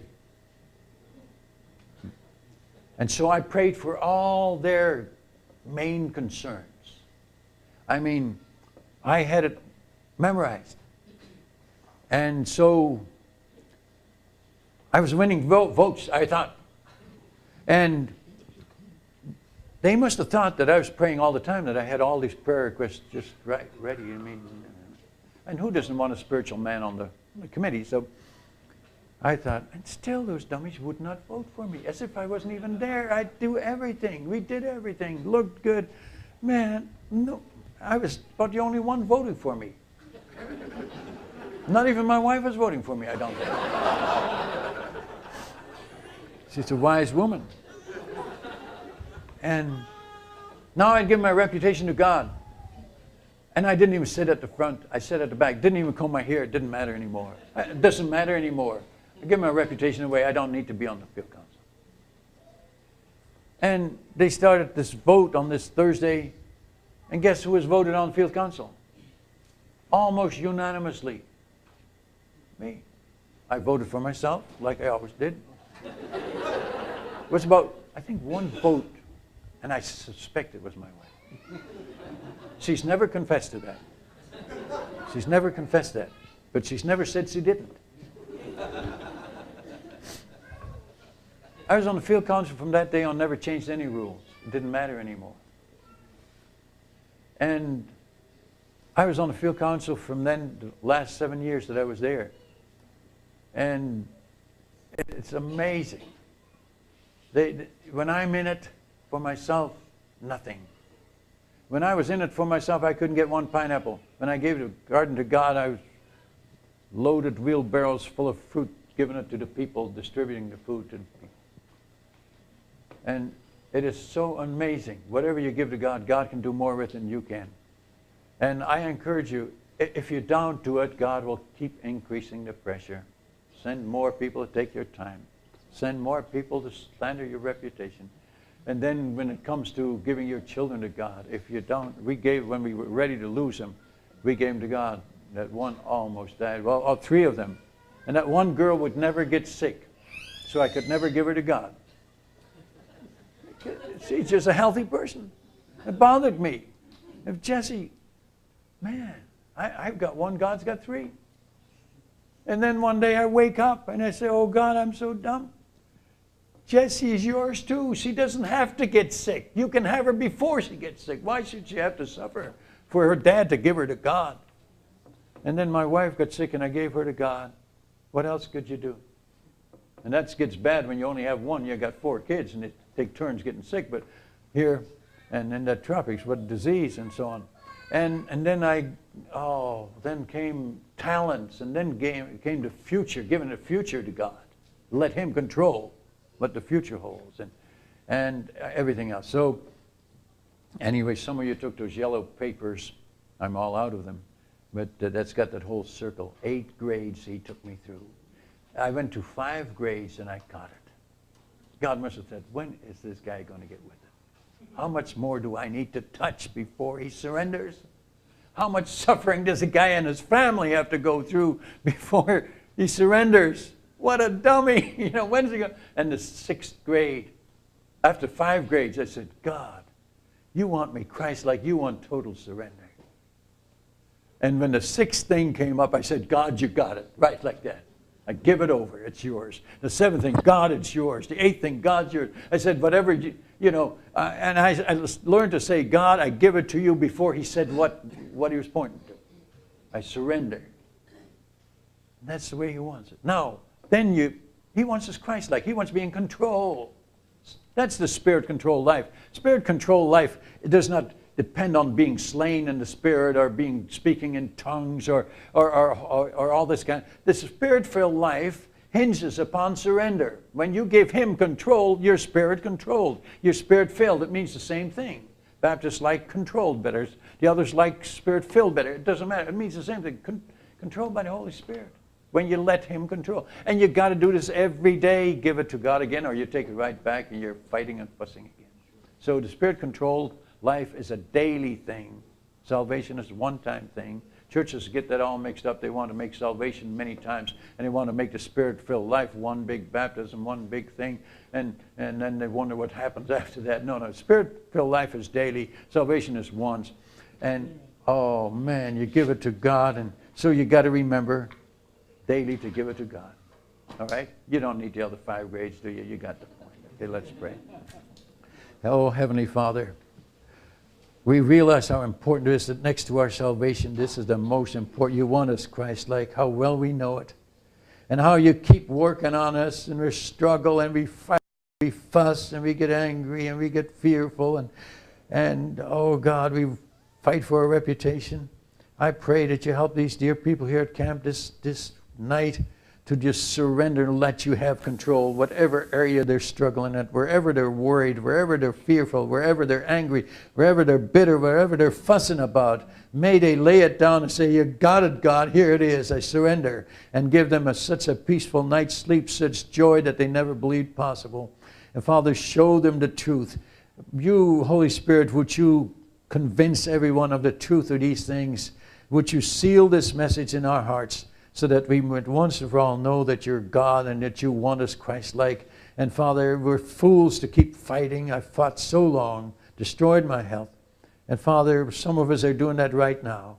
And Father, restore their health as they surrender and let you be God, let you be Lord, Lord of all. Oh God, do a work in our lives this night. And if there's some here that will keep struggling, oh God, whatever it takes, bring them to the place of surrender. Father, if you must increase the pressure, we know that you're a loving God, and you will increase it as little as possible until we get what you're trying to say to us. So work on us this night, and may we be Spirit-filled crowd as we go into this Sunday, a day of worship. Father, may it be a Spirit-filled, controlled crowd who have surrendered to you the struggles and the things that you've been pointing out, the things that you've been working on us. Oh God, may there be a great time of worship tomorrow. We thank you and we praise you in Jesus' name. Amen.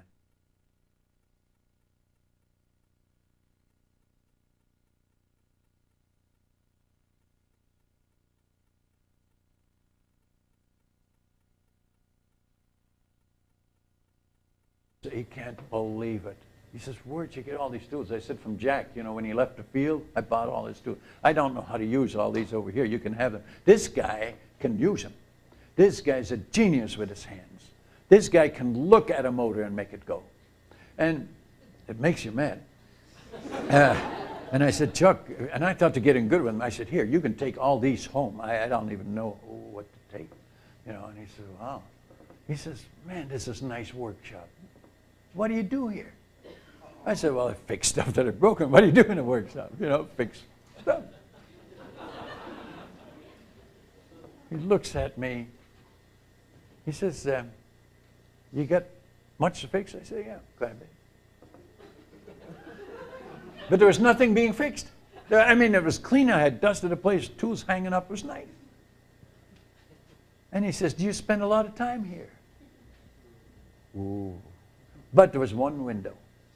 And it was full of faces, like, looking to see what these two white guys are doing. They follow the windows where you go in the rooms.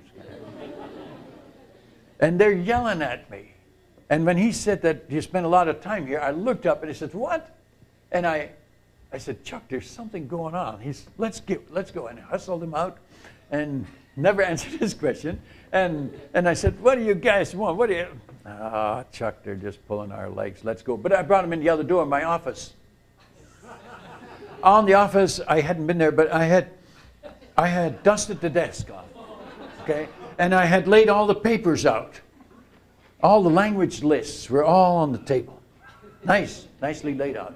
He picks up these papers. He says, wow, seems like you're doing all right to me. I said, thank you. I hadn't been there. That was last years ago. But what he doesn't know, it won't hurt him. Now, I never volunteered any information except what he asked me. I answered his questions, but I never explained. You know, I just was polite. And he looks at me and looks at the desk, and Now it's your turn to speak. I just stood there. My wife rang the bell for supper. Saved by the bell. I said, let's go. Let's go. Get something to eat. He said, yeah. All right. So we stretched out the devotion. We had long devotions that night, take up more time. Impressed him. And I said, now, Chuck, tomorrow's a big day. We're going to bed early. I said, church will be early tomorrow, 7 o'clock, about that. Depends on the weather. They have no clocks. If it's a bright day, you got to go at 6. Otherwise, they'll tell you you're late. If it's a dark day, they say, why? I said, no, we've got to get the language or you can't be a missionary. That's the rule. So he says, but you have a hard time with the language. You'd rather be out there fixing junk. I said, I know. And you'd rather do medical work than study language. And she just shook her head. The agenda of the field of the meetings, she says, look, Tuesday morning, 10 o'clock, language committee reports. I'd already seen it. I tried to get out to go on a conference. I tried to arrange evangelistic meetings on the coast. They wouldn't hear of it. I couldn't get permission. I had to face the music. I thought, this is it. I can't lie. They're going to pin me out. If they're going to say, what do you do at 9 o'clock in the morning every day? What do you do at 10 o'clock? You know, what do you do at 11 o'clock? I mean, they're going to find I can't lie about it. I said, Carol, we better take our big suitcases. We may be leaving, heading for the States after conference. She says, don't tell them if you don't have to. Try to get out of it like you did last year. That's what she said. I mean, who wants to be, I mean, she's sitting there beside me. Now, who wants to be married to a dummy? I mean, this is hard on her. Now, so Monday night, I couldn't sleep. Tomorrow, the whole world will know what I do when I'm alone. If the whole church knew tomorrow what you do when you're alone, would you be able to sleep tonight? Now, I'm praying. I said, God, tomorrow, they don't understand that. What am I supposed to do anyway? Am I supposed to study language, or am I supposed to fix junk, or what am I supposed to do? I said, God, what are you saying? And I waited, and the same question as the year before, only now it was 2 questions. The year before, he said, or no, 2 years before, I was fixing junk for at least 2 years. 2 years in grade 2. And so now I've been in school 10 years, and I've got to finish 2nd grade. He said, what happened when you gave your possessions? I said, God, you blessed everything I ever gave you. Second question popped right in my mind. What happened when you gave your time? And then I saw it. I said, God, I can't believe it. Chuck said I'm 10 years ahead of other churches.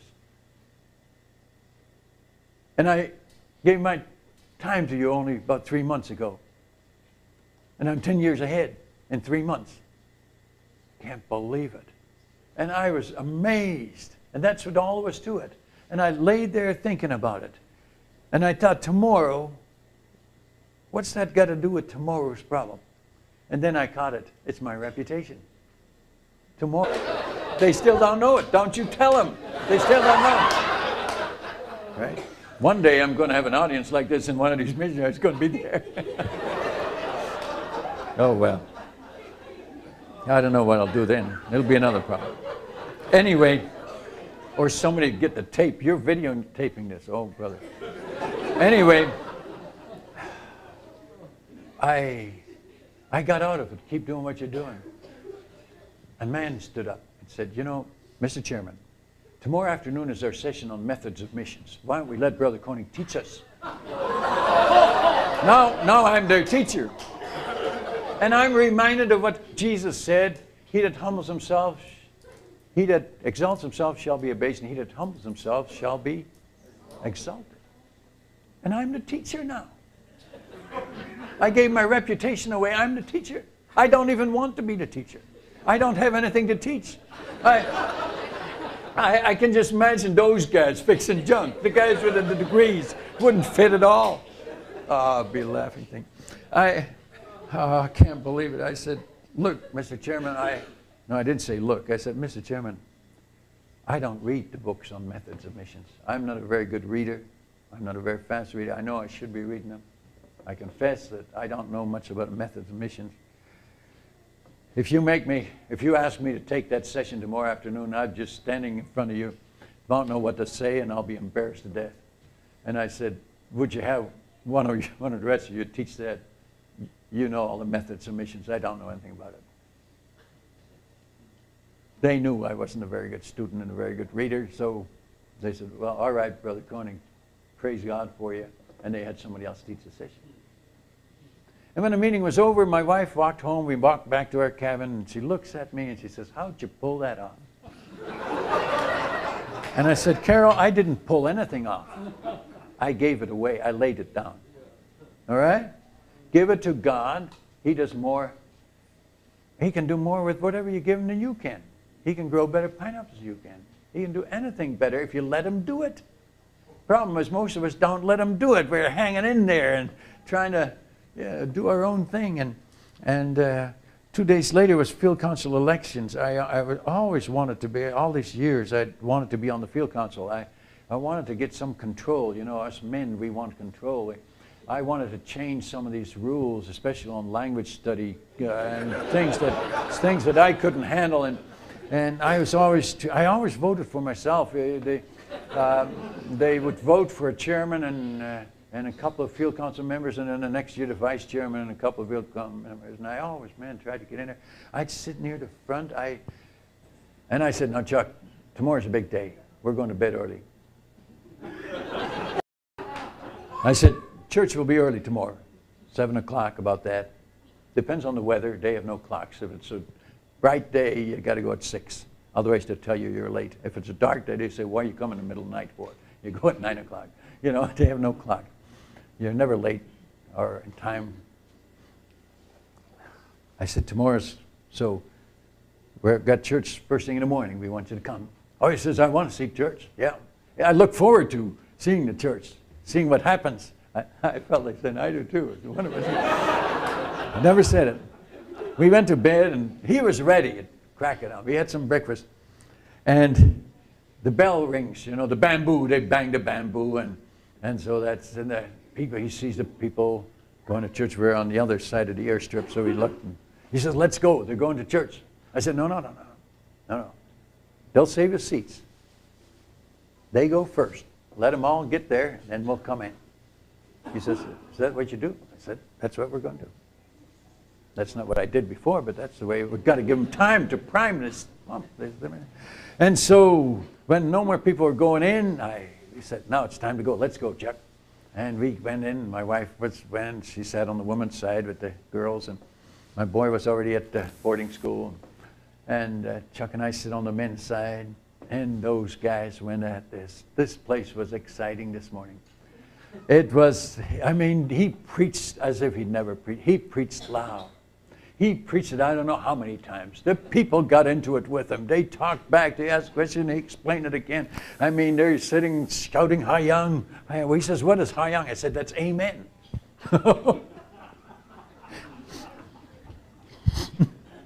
I couldn't believe it. How good a church can work, you know, when you have motivation. The song leader did terrific. He says, we're going to sing this song. He had them all singing. He waited for me to start to get it on kind of the right note. He started beating his arm as if I don't know what he was beating. And they were singing. And Chuck looks around and can't believe this crowd. I can't hardly believe it myself. And I picked the courses that they do best on, and they did well. Prayer time came. Oh, prayer time came. Well, see, several weeks before, prayer got out of control. All the new Christians, I teach the men how to pray. I teach them how to pray in public so that they could pray in church. I teach them. They have to teach their families to pray. So I had all these men prayer times, classes. And a couple of weeks before, Christians, I teach the men how to pray. I teach them how to pray in public so that they could pray in church. I teach them. They have to teach their families to pray. So I had all these men prayer times, classes. And a couple of weeks before, They want to show off how well they could pray. Some Americans do that too. But, and I called on a man to pray. I said, will you pray this morning? And another man shouts out and says, when do I get to pray around here? He's got to pray 3 times since I prayed. I said, well, you can pray too. I said, so I had both of them pray that morning.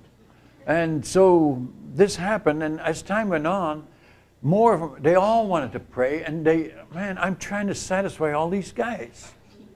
And so I'm working in the prayers between every songs and every testimony, and even between the stanzas of the song, I have people, this thing's out of control, it gets longer and longer. I said one day, a couple of weeks before Chuck came, I said, now you get ready. All you men are going to get to pray this morning. All of you are. Now just listen. And I said, all you women are going to get to pray this morning. They couldn't believe that. And I said, okay, all of you get on your knees. So they all got on their knees. I said, when I say 1, 2, 3, go, you all pray. Yeah. I thought, let's get it all over with, and it'd be done. You know, everybody be happy. And so I said, 1, 2, 3. Now that's the 1, 2, 3 in Indonesian. It's very cumbersome. It wouldn't work. So 1, 2, 3, everybody can understand that comes to your church. Okay. And so I said, 1, 2, 3, and they all prayed. The song leader started to use it. Well, some Americans do too. 1, 2, 3, go, you know. And so they said, 1, 2, 3, and they start singing. The preacher started to do it before I preached. 1, 2, 3, and he started preaching. Everything they did was 1, 2, 3. We became known as the 1, 2, 3 church. I mean, they just kept doing it. They're probably doing it for daily devotions, probably saying, I mean, they're preparing God. They're going to start talking to him.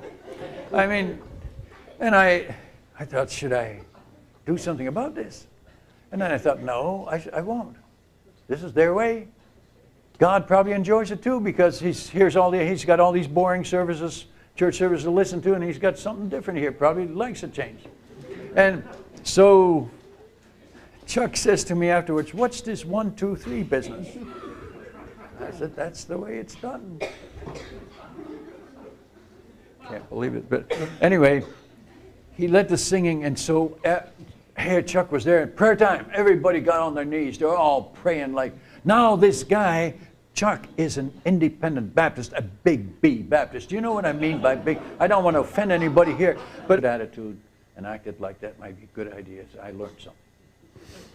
So I went back. The new hacksaw blades had arrived. The new drill bits had arrived. As a matter of fact, I had a Kohler generator sent to me. Oh, these rich supporters.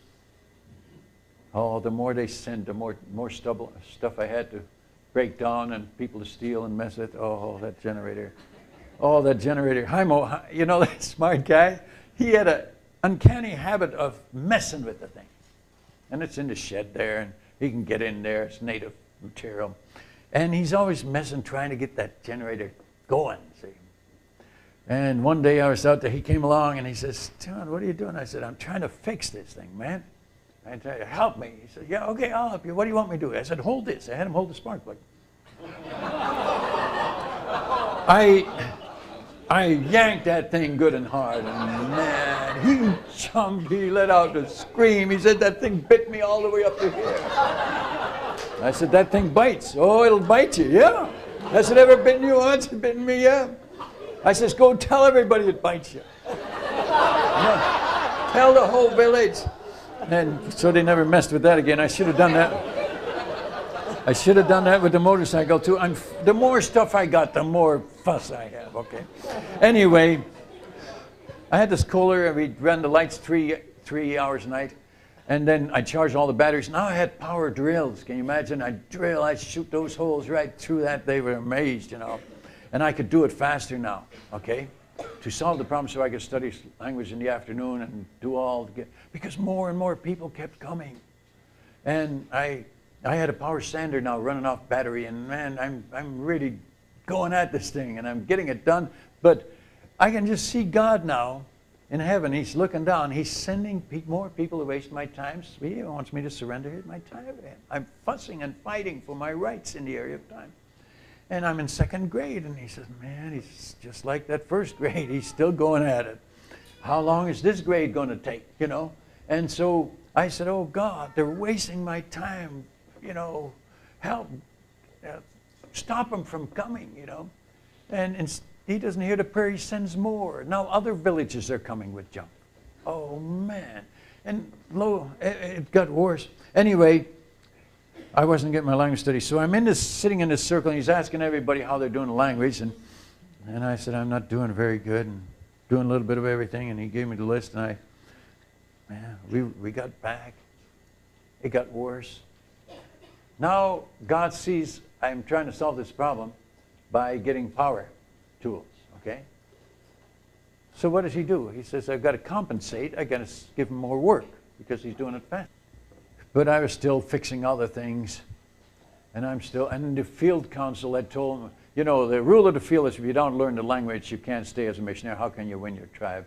And that was, if you don't do that, that's priority. And I had to do 20 hours a week. That I had to report how many hours I put in studying the language every week. And I'm fixing this junk, and the word got around. All the villagers came, and man, I'm fixing junk for many villages now, and they're wasting all my time with their junk, valueless.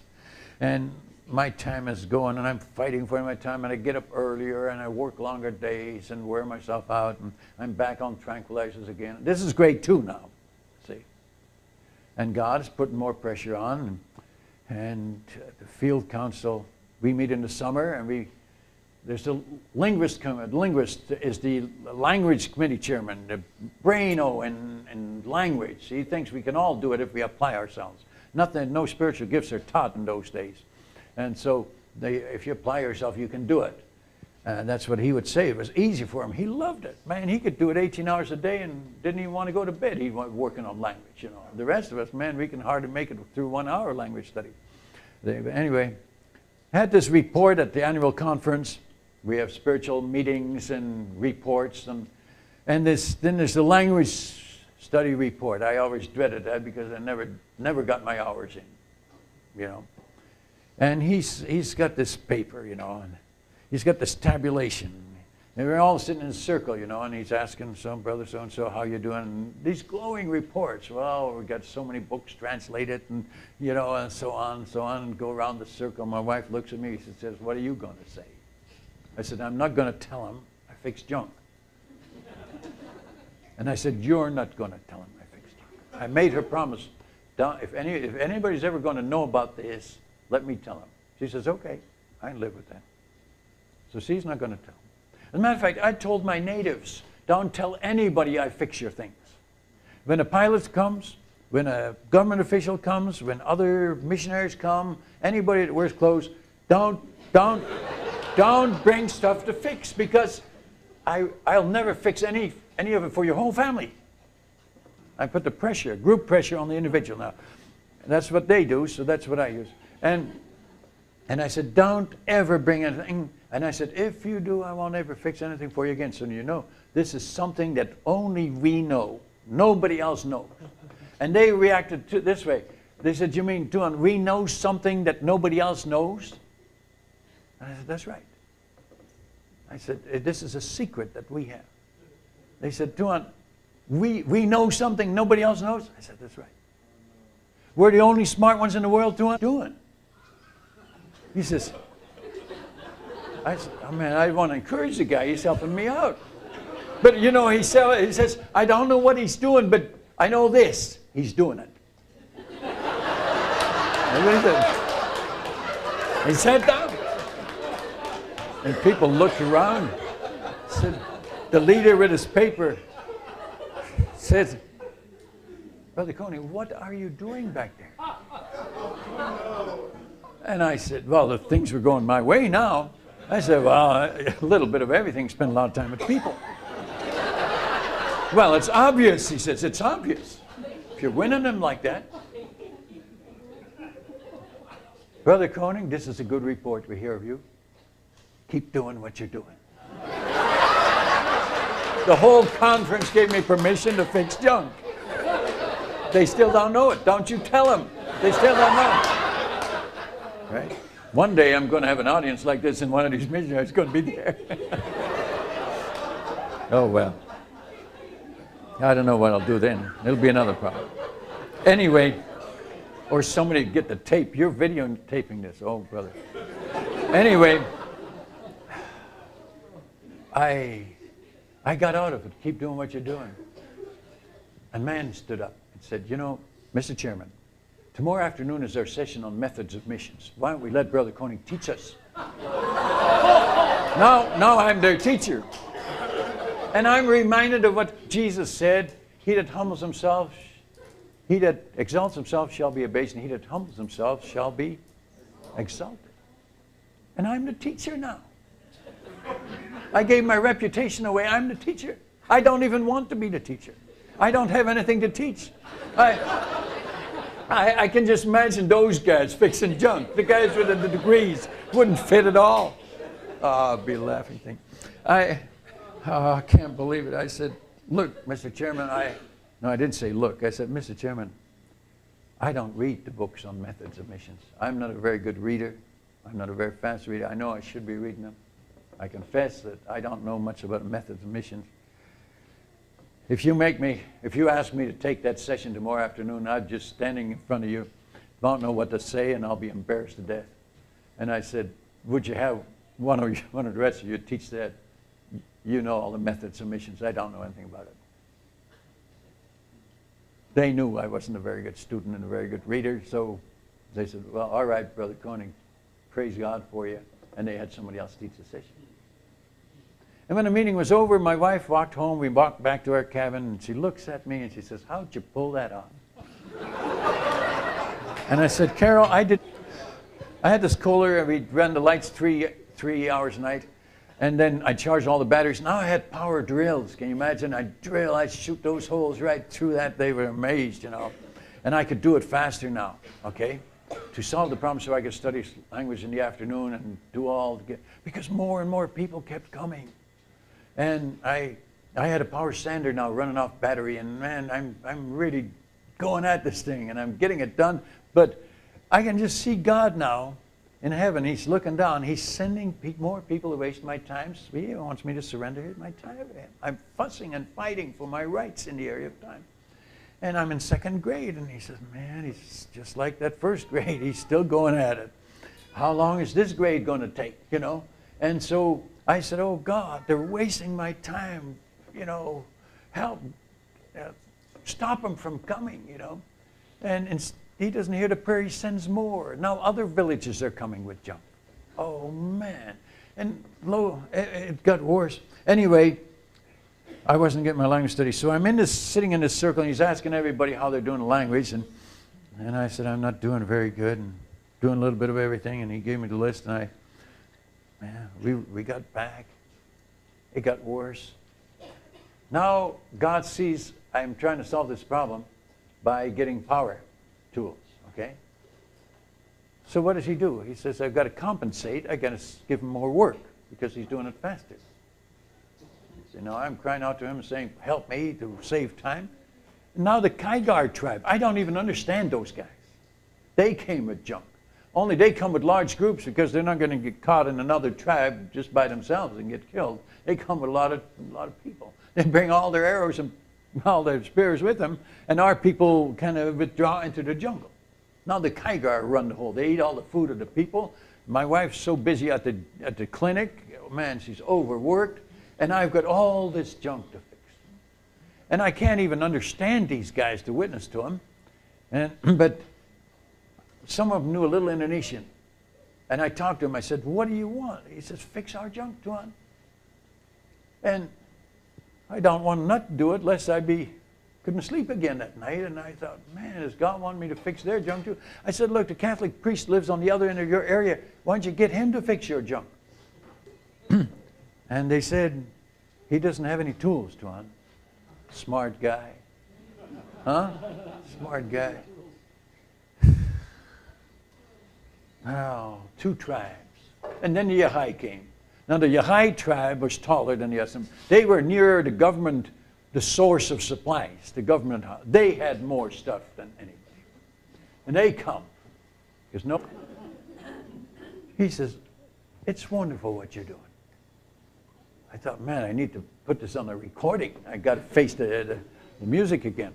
And he says, puts his hand on my shoulder. He says, Otto, keep doing what you're doing. Now he's given me permission to fix junk.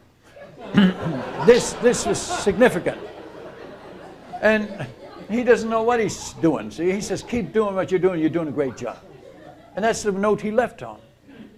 But then I had he had to bring his report. He didn't find out what he was doing. He told me to keep doing what I'm doing, but he doesn't know what he told me.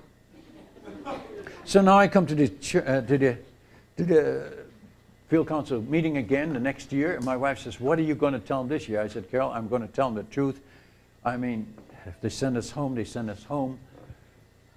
What can I do? She says, yeah, but your churches are doing all right. Isn't that important? Isn't that what we're here for? I said, no, we've got to get the language or you can't be a missionary. That's the rule. She says, but you have a hard time with the language. You'd rather be out there fixing junk. I said, I know. And you'd rather do medical work than study language. And she just shook her head. The agenda of the meetings, she says, look, Tuesday morning, 10 o'clock, language committee reports. I'd already seen it. I tried to get out to go on a conference. I tried to arrange evangelistic meetings on the coast. They wouldn't hear of it. I couldn't get permission. I had to face the music. I thought, this is it. I can't lie. They're going to pin me out. If they're going to say, what do you do at 9 o'clock in the morning every day? What do you do at 10 o'clock? You know, what do you do at 11 o'clock? I mean, they're going to find I can't lie about it. I said, Carol, we better take our big suitcases. We may be heading for the States after conference. She says, don't tell them if you don't have to. Try to get out of it like you did last year. That's what she said. I mean, who wants to be, she's sitting there beside me. Now, who wants to be married to a dummy? I mean, this is hard on her. So Monday night, I couldn't sleep. Tomorrow, the whole world will know what I do when I'm alone.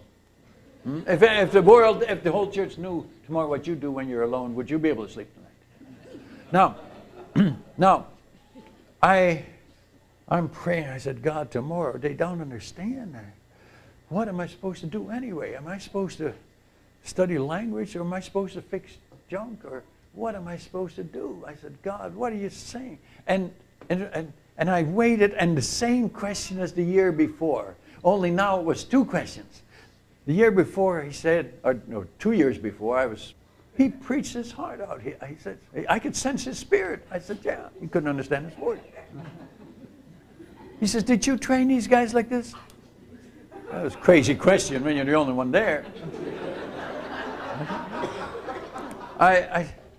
He says, how long you been on the field? I told him. He says, you haven't been here as long as most people on the southern swamplands. I can't believe how you've done this so fast. Now, I'd give my time to God, remember. Now, then he said, that song leader. I mean, my people in the Osmond just moan and groan. I can hardly get it. We gave up on singing most of those. He says, yours sang. I mean, they weren't in tune. I mean, it was off, but I mean, they sure made a noise. And he says, I can't believe that singing. He says, but the praying bothered me. He says, aren't you a Baptist? I said, yeah, I'm a Baptist by marriage. I said, he says, no, but you're a Baptist, aren't you? I said, yeah. He says, aren't you making a Baptist church out of this? I hadn't thought of it. I thought, well, I said, we're not making denominations here. This is the Lord's church. But he was very keen on this. I said, yeah, that's right. This is going to be the first Baptist church of Abohoi. Yeah, he liked that. But he started grinning a bit. He says it sounded more like a holiness, charismatic. I don't know what all he said.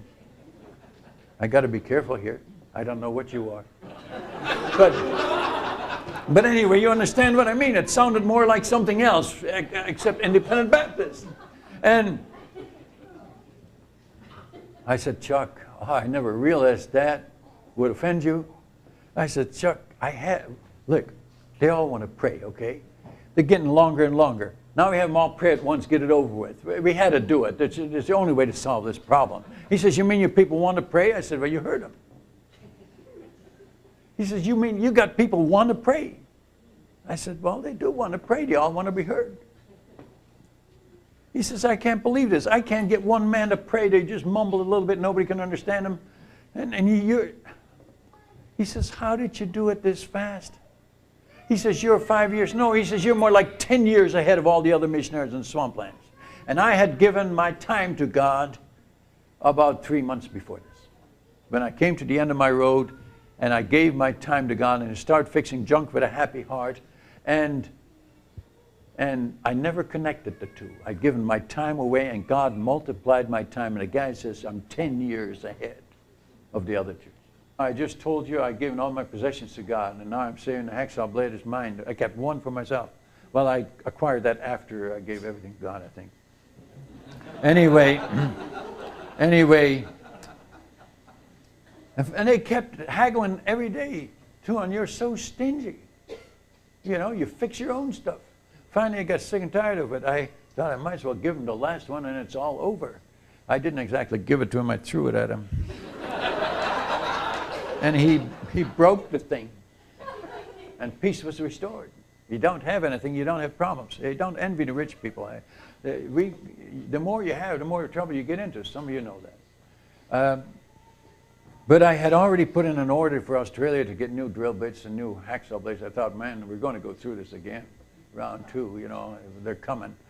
And I thought, I got plenty of them this time so they could break more. Oh, what a mess. But I was still fixing other things. And the field council had told me, you know, the rule of the field is if you don't learn the language, you can't stay as a missionary. How can you win your tribe? And that was, if you don't do that, that's priority. And I had to do 20 hours a week. That I had to report how many hours I put in studying the language every week. And I'm fixing this junk, and the word got around. All the villages came, and man, I'm fixing junk for many villages now, and they're wasting all my time with their junk, valueless. And my time is going, and I'm fighting for my time, and I get up earlier, and I work longer days, and wear myself out, and I'm back on tranquilizers again. This is grade 2 now, see. And God's putting more pressure on, and the field council, we meet in the summer, and there's a linguist is the language committee chairman, the braino in language. He thinks we can all do it if we apply ourselves. No spiritual gifts are taught in those days. And so if you apply yourself, you can do it. And that's what he would say. It was easy for him. He loved it. Man, he could do it 18 hours a day and didn't even want to go to bed. He was working on language, you know. The rest of us, man, we can hardly make it through 1 hour language study. Anyway, I had this report at the annual conference. We have spiritual meetings and reports, and then there's the language study report. I always dreaded that because I never got my hours in, you know. And he's got this paper, you know, and he's got this tabulation. And we're all sitting in a circle, you know, and he's asking some brother so-and-so, how you doing? And these glowing reports. Well, we got so many books translated, and you know, and so on, and go around the circle. My wife looks at me. She says, "What are you going to say?" I said, "I'm not going to tell him I fixed junk." And I said, "You're not going to tell him I fixed junk." I made her promise. If anybody's ever going to know about one more, but you're not getting it, it's mine. No, I just told you I'd given all my possessions to God, and now I'm saying the hacksaw blade is mine. I kept one for myself. Well, I acquired that after I gave everything to God, I think. Anyway, and they kept haggling every day, too, and you're so stingy. You know, you fix your own stuff. Finally, I got sick and tired of it. I thought I might as well give him the last one, and it's all over. I didn't exactly give it to him. I threw it at him. And he broke the thing, and peace was restored. You don't have anything, you don't have problems. You don't envy the rich people. The more you have, the more trouble you get into. Some of you know that. But I had already put in an order for Australia to get new drill bits and new hacksaw blades. I thought, man, we're going to go through this again. Round 2, you know, they're coming. And I thought, I got plenty of them this time so they could break more. Oh, what a mess. But I was still fixing other things. And the field council had told him, you know, the rule of the field is if you don't learn the language, you can't stay as a missionary. How can you win your tribe? And that was, if you don't do that, that's priority. And I had to do 20 hours a week. That I had to report how many hours I put in studying the language every week. And I'm fixing this junk, and the word got around. All the villagers came, and man, I'm fixing junk for many villages now, and they're wasting all my time with their junk, valueless. And my time is going, and I'm fighting for my time, and I get up earlier, and I work longer days, and wear myself out, and I'm back on tranquilizers again. This is grade 2 now, see. And God's putting more pressure on, and the field council, we meet in the summer, and there's a linguist coming. Linguist is the language committee chairman, the braino in language. He thinks we can all do it if we apply ourselves. No spiritual gifts are taught in those days. And so if you apply yourself, you can do it. That's what he would say. It was easy for him. He loved it. Man, he could do it 18 hours a day and didn't even want to go to bed. He was working on language, you know. The rest of us, man, we can hardly make it through 1 hour language study. Anyway, had this report at the annual conference. We have spiritual meetings and reports. And then there's the language study report. I always dreaded that because I never got my hours in, you know. And he's got this paper, you know, and he's got this tabulation. And we're all sitting in a circle, you know, and he's asking some brother so-and-so, how you doing? And these glowing reports. Well, we got so many books translated, and, you know, and so on, and go around the circle. My wife looks at me and says, what are you going to say? I said, I'm not going to tell him I fixed junk. And I said, you're not going to tell him. And they're all hanging their heads, and all of a sudden Chuck jumps to his feet, the missionary that came to check him. He says, just a minute, folks, before we say anything to Koning. I think we've got to be very careful what we say to them.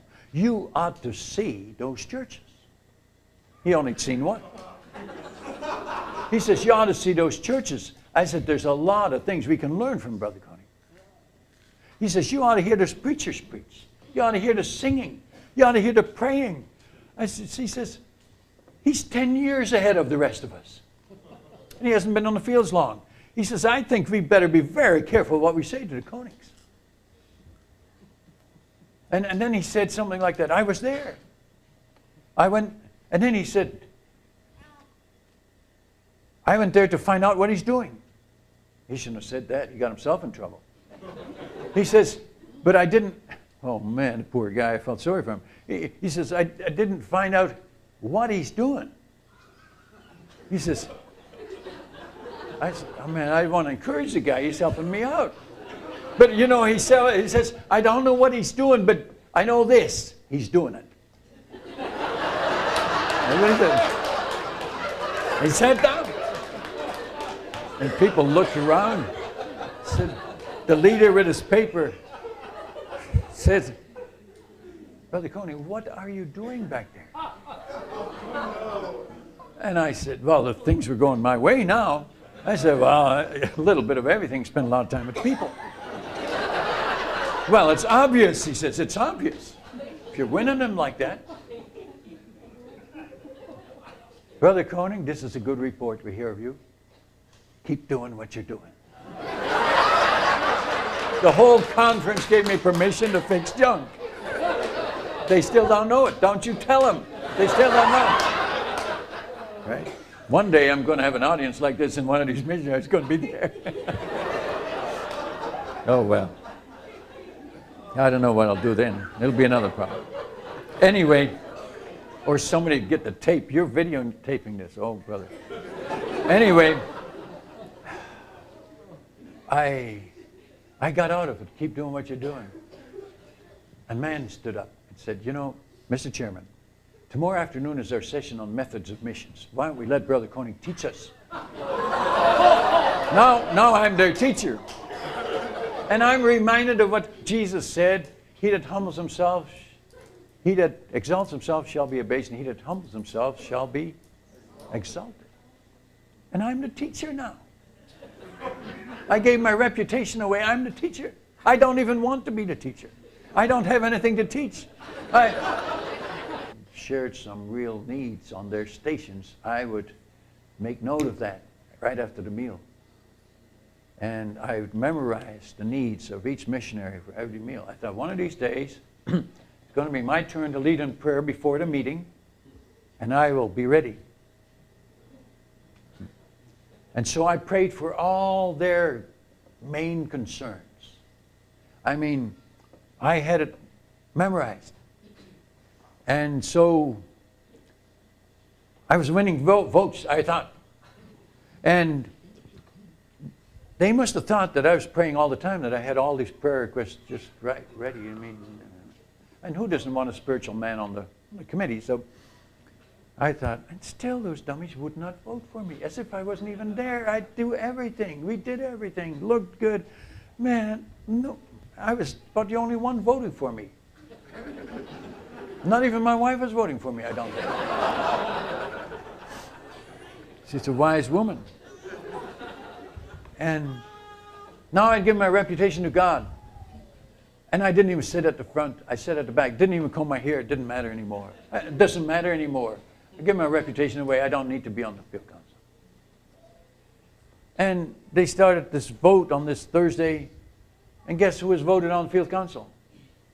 Almost unanimously. Me. I voted for myself, like I always did. It was about, I think, one vote. And I suspect it was my wife. She's never confessed to that. She's never confessed that. But she's never said she didn't. I was on the field council from that day on, never changed any rules. It didn't matter anymore. And I was on the field council from then, the last 7 years that I was there. And it's amazing. When I'm in it for myself, nothing. When I was in it for myself, I couldn't get one pineapple. When I gave the garden to God, I was loaded wheelbarrows full of fruit, giving it to the people, distributing the food to the people. And it is so amazing. Whatever you give to God, God can do more with than you can. And I encourage you, if you're down to it, God will keep increasing the pressure. Send more people to take your time. Send more people to slander your reputation. And then when it comes to giving your children to God, if you don't, when we were ready to lose them, we gave them to God. That one almost died. Well, all three of them. And that one girl would never get sick. So I could never give her to God. She's just a healthy person. It bothered me. If Jesse, man, I've got one, God's got three. I didn't understand. And and you know what the guy said? The guy says, "Tuan, look at his eyes. He's not very smart. He's dumb. He doesn't know anything. We know stuff he doesn't know. He may be big. He may be big, but he's not very smart." That's what he said. And another guy says, "Yeah, he may wear shoes, but he's not very smart. He doesn't know anything. See, he looks dumb." And the first thing you know, they got all the people laughing. They were all holding their bellies, just laughing and say, "Yeah, we're smart, we're smart, we're smart. Look at this guy, doesn't know anything." None of them. And Chuck, I laughed. I couldn't help but laugh. And Chuck says, "What did he say?" And I said, "Well, it's kind of a tribal joke." It was strictly within the tribe. I said, "It's kind of hard to translate." It wasn't hard to translate words, but it was hard on the reputation to translate. So it was hard to translate. And I said, "Chuck, come on in. Let's get away from these jokers." I mean, they stood out there laughing. We went in the house. And he saw the house, and he was impressed by the way we had it fixed. And then he saw my workbench in the back room there. And he can't believe it. He says, "Where'd you get all these tools?" I said, "From Jack. You know, when he left the field, I bought all his tools. I don't know how to use all these over here. You can have them. This guy can use them. This guy's a genius with his hands. This guy can look at a motor and make it go." And it makes you mad. And I said, "Chuck," and I thought to get in good with him, I said, "Here, you can take all these home. I don't even know what to take." You know, and he said, "Wow." He says, "Man, this is a nice workshop. What do you do here?" I said, "Well, I fix stuff that are broken." "What do you do in a workshop?" "You know, fix stuff." He looks at me. He says, "You got much to fix? I said, yeah, quite a bit. But there was nothing being fixed. I mean, it was clean. I had dusted the place, tools hanging up. It was nice. And he says, do you spend a lot of time here?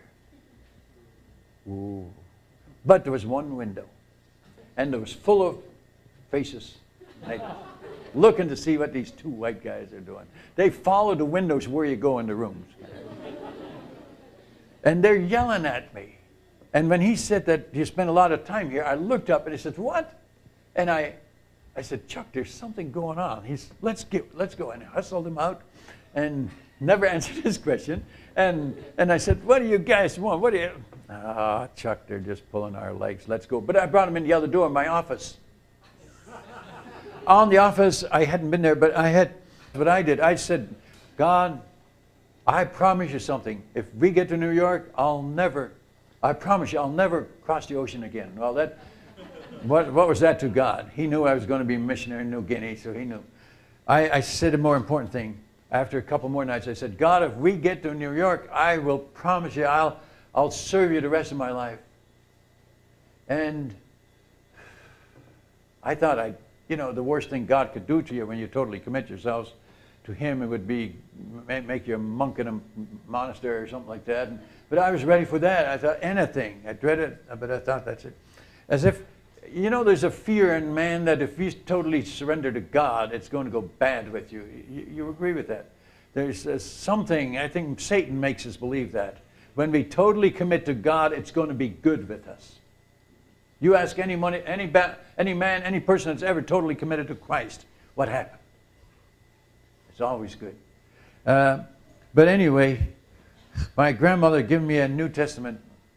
We Dutch weren't supposed to read the Bible because the ministers of the big churches said that we commoners couldn't understand the Bible, so they would interpret it to us, so they told us not to read it.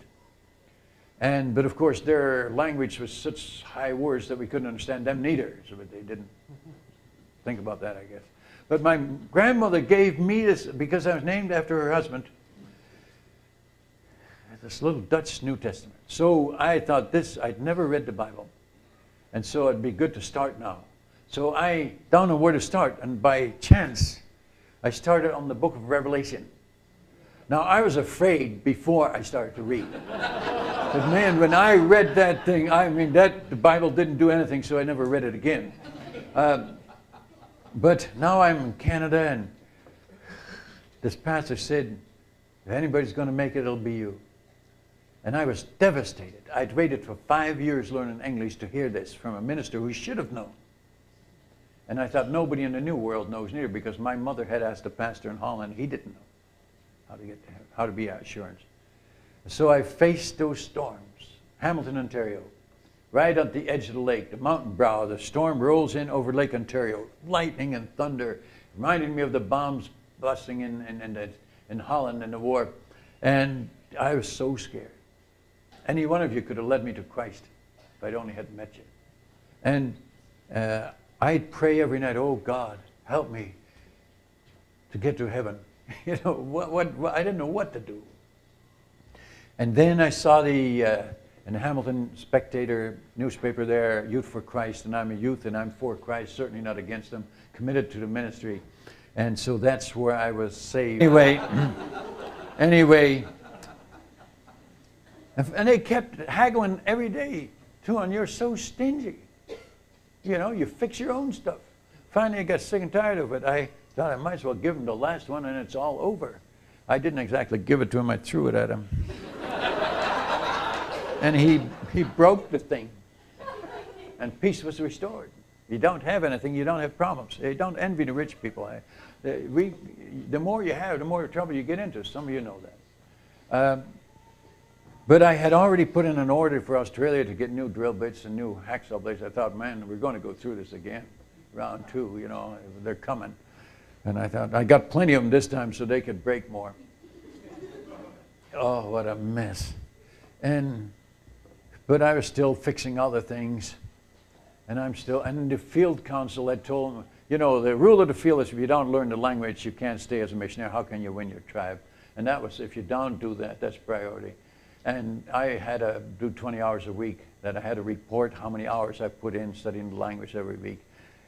And I'm fixing this junk, and the word got around, all the villages came, and man, I'm fixing junk for many villages now, and they're wasting all my time with their junk, valueless.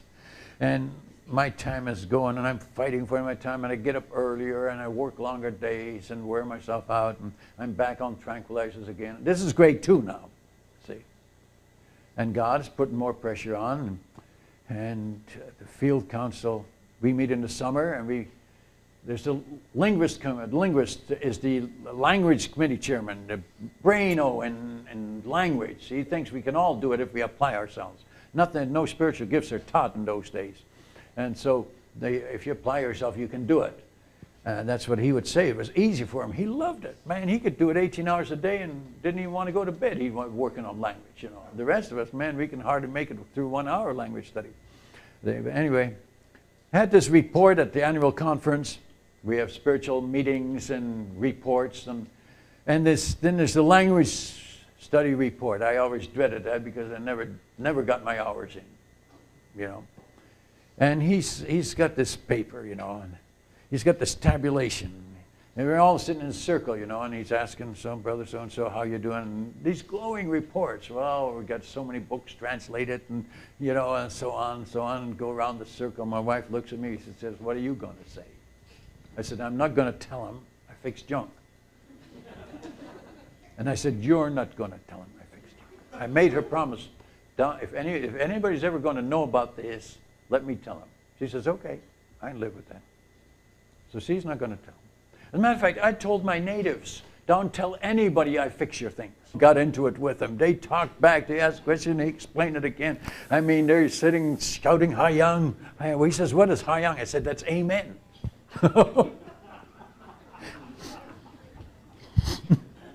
I couldn't believe it. How good a church can work, you know, when you have motivation.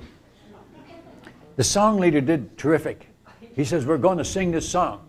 He had them all singing. He waited for me to start to get it on their kind of the right note. He started beating his arm as if I don't know what he was beating. And they were singing. And Chuck looks around and can't believe this crowd. I can't hardly believe it myself. And I picked the courses that they do best on, and they did well. Prayer time came. Oh, prayer time came.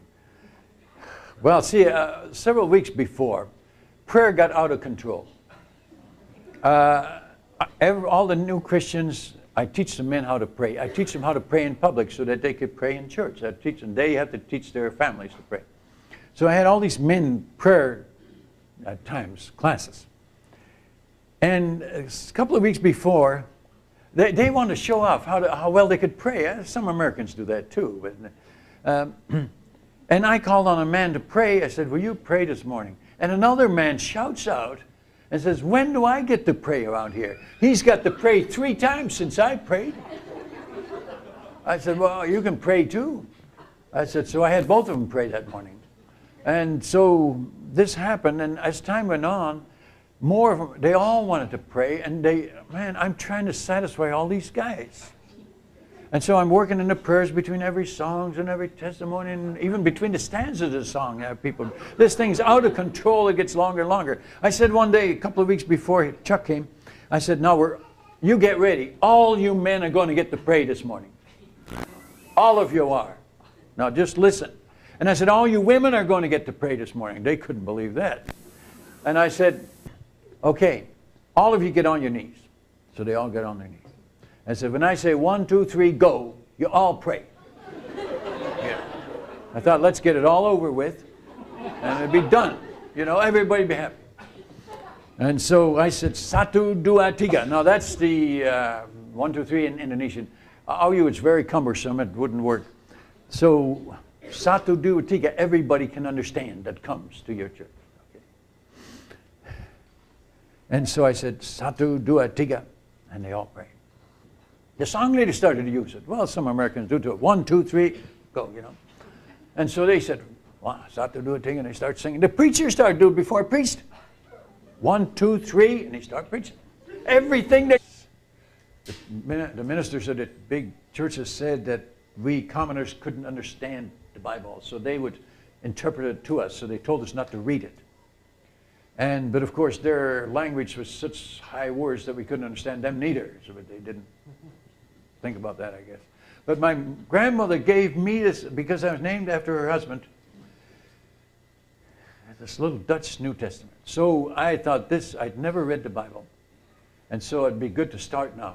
So I don't know where to start, and by chance I started on the book of Revelation.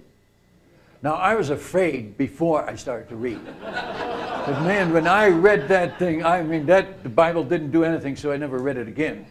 But now I'm in Canada, and this pastor said, if anybody's going to make it, it'll be you.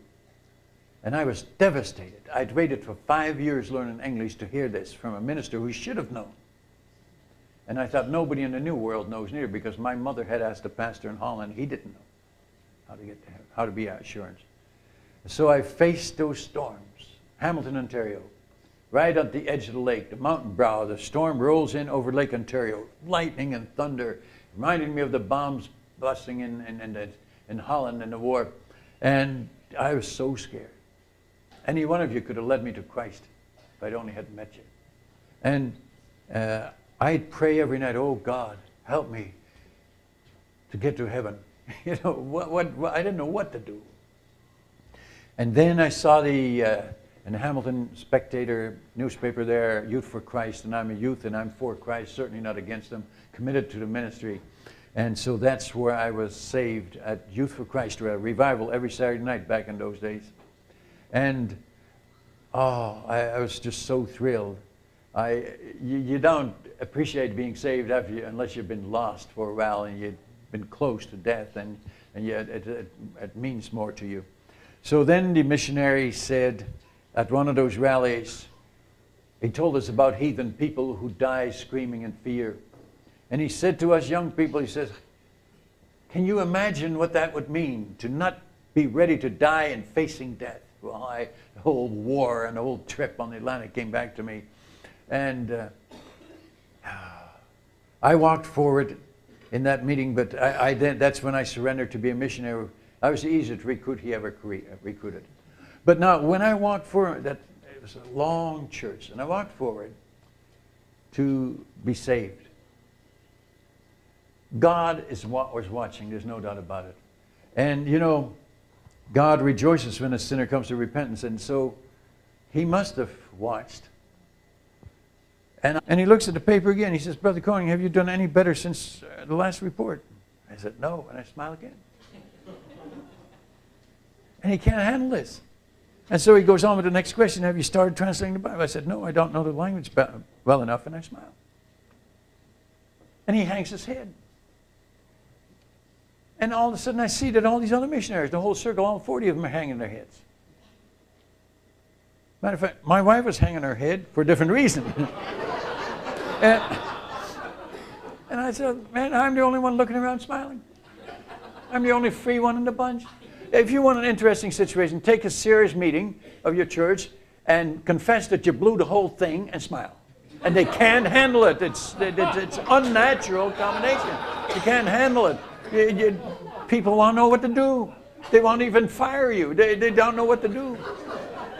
Oh man, it's such an interesting thing, but it's unnatural. Okay, so I'm sitting there smiling, and they're all hanging their heads, and all of a sudden, Chuck jumps to his feet. The missionary that came to check him. He says, just a minute, folks, before we say anything to Koning. I think we've got to be very careful what we say to them. You ought to see those churches. He only seen one. He says, you ought to see those churches. I said, there's a lot of things we can learn from Brother Koning. He says, you ought to hear those preachers preach. You ought to hear the singing. You ought to hear the praying. He says, he's 10 years ahead of the rest of us. And he hasn't been on the fields long. He says, I think we better be very careful what we say to the Konings. And then he said something like that. I was there. I went, and then he said, I went there to find out what he's doing. He shouldn't have said that. He got himself in trouble. He says, but I didn't Oh man, the poor guy, I felt sorry for him. He says, I didn't find out what he's doing. He says, I said, oh man, I want to encourage the guy, he's helping me out. But you know, he says, I don't know what he's doing, but I know this, he's doing it. And what he said, he sat down. And people looked around. Said, the leader with his paper said, Brother Koning, what are you doing back there? And I said, well, the things were going my way now. I said, well, a little bit of everything, spend a lot of time with people. Well, it's obvious, he says, it's obvious. If you're winning them like that. Brother Koning, this is a good report we hear of you. Keep doing what you're doing. The whole conference gave me permission to fix junk. They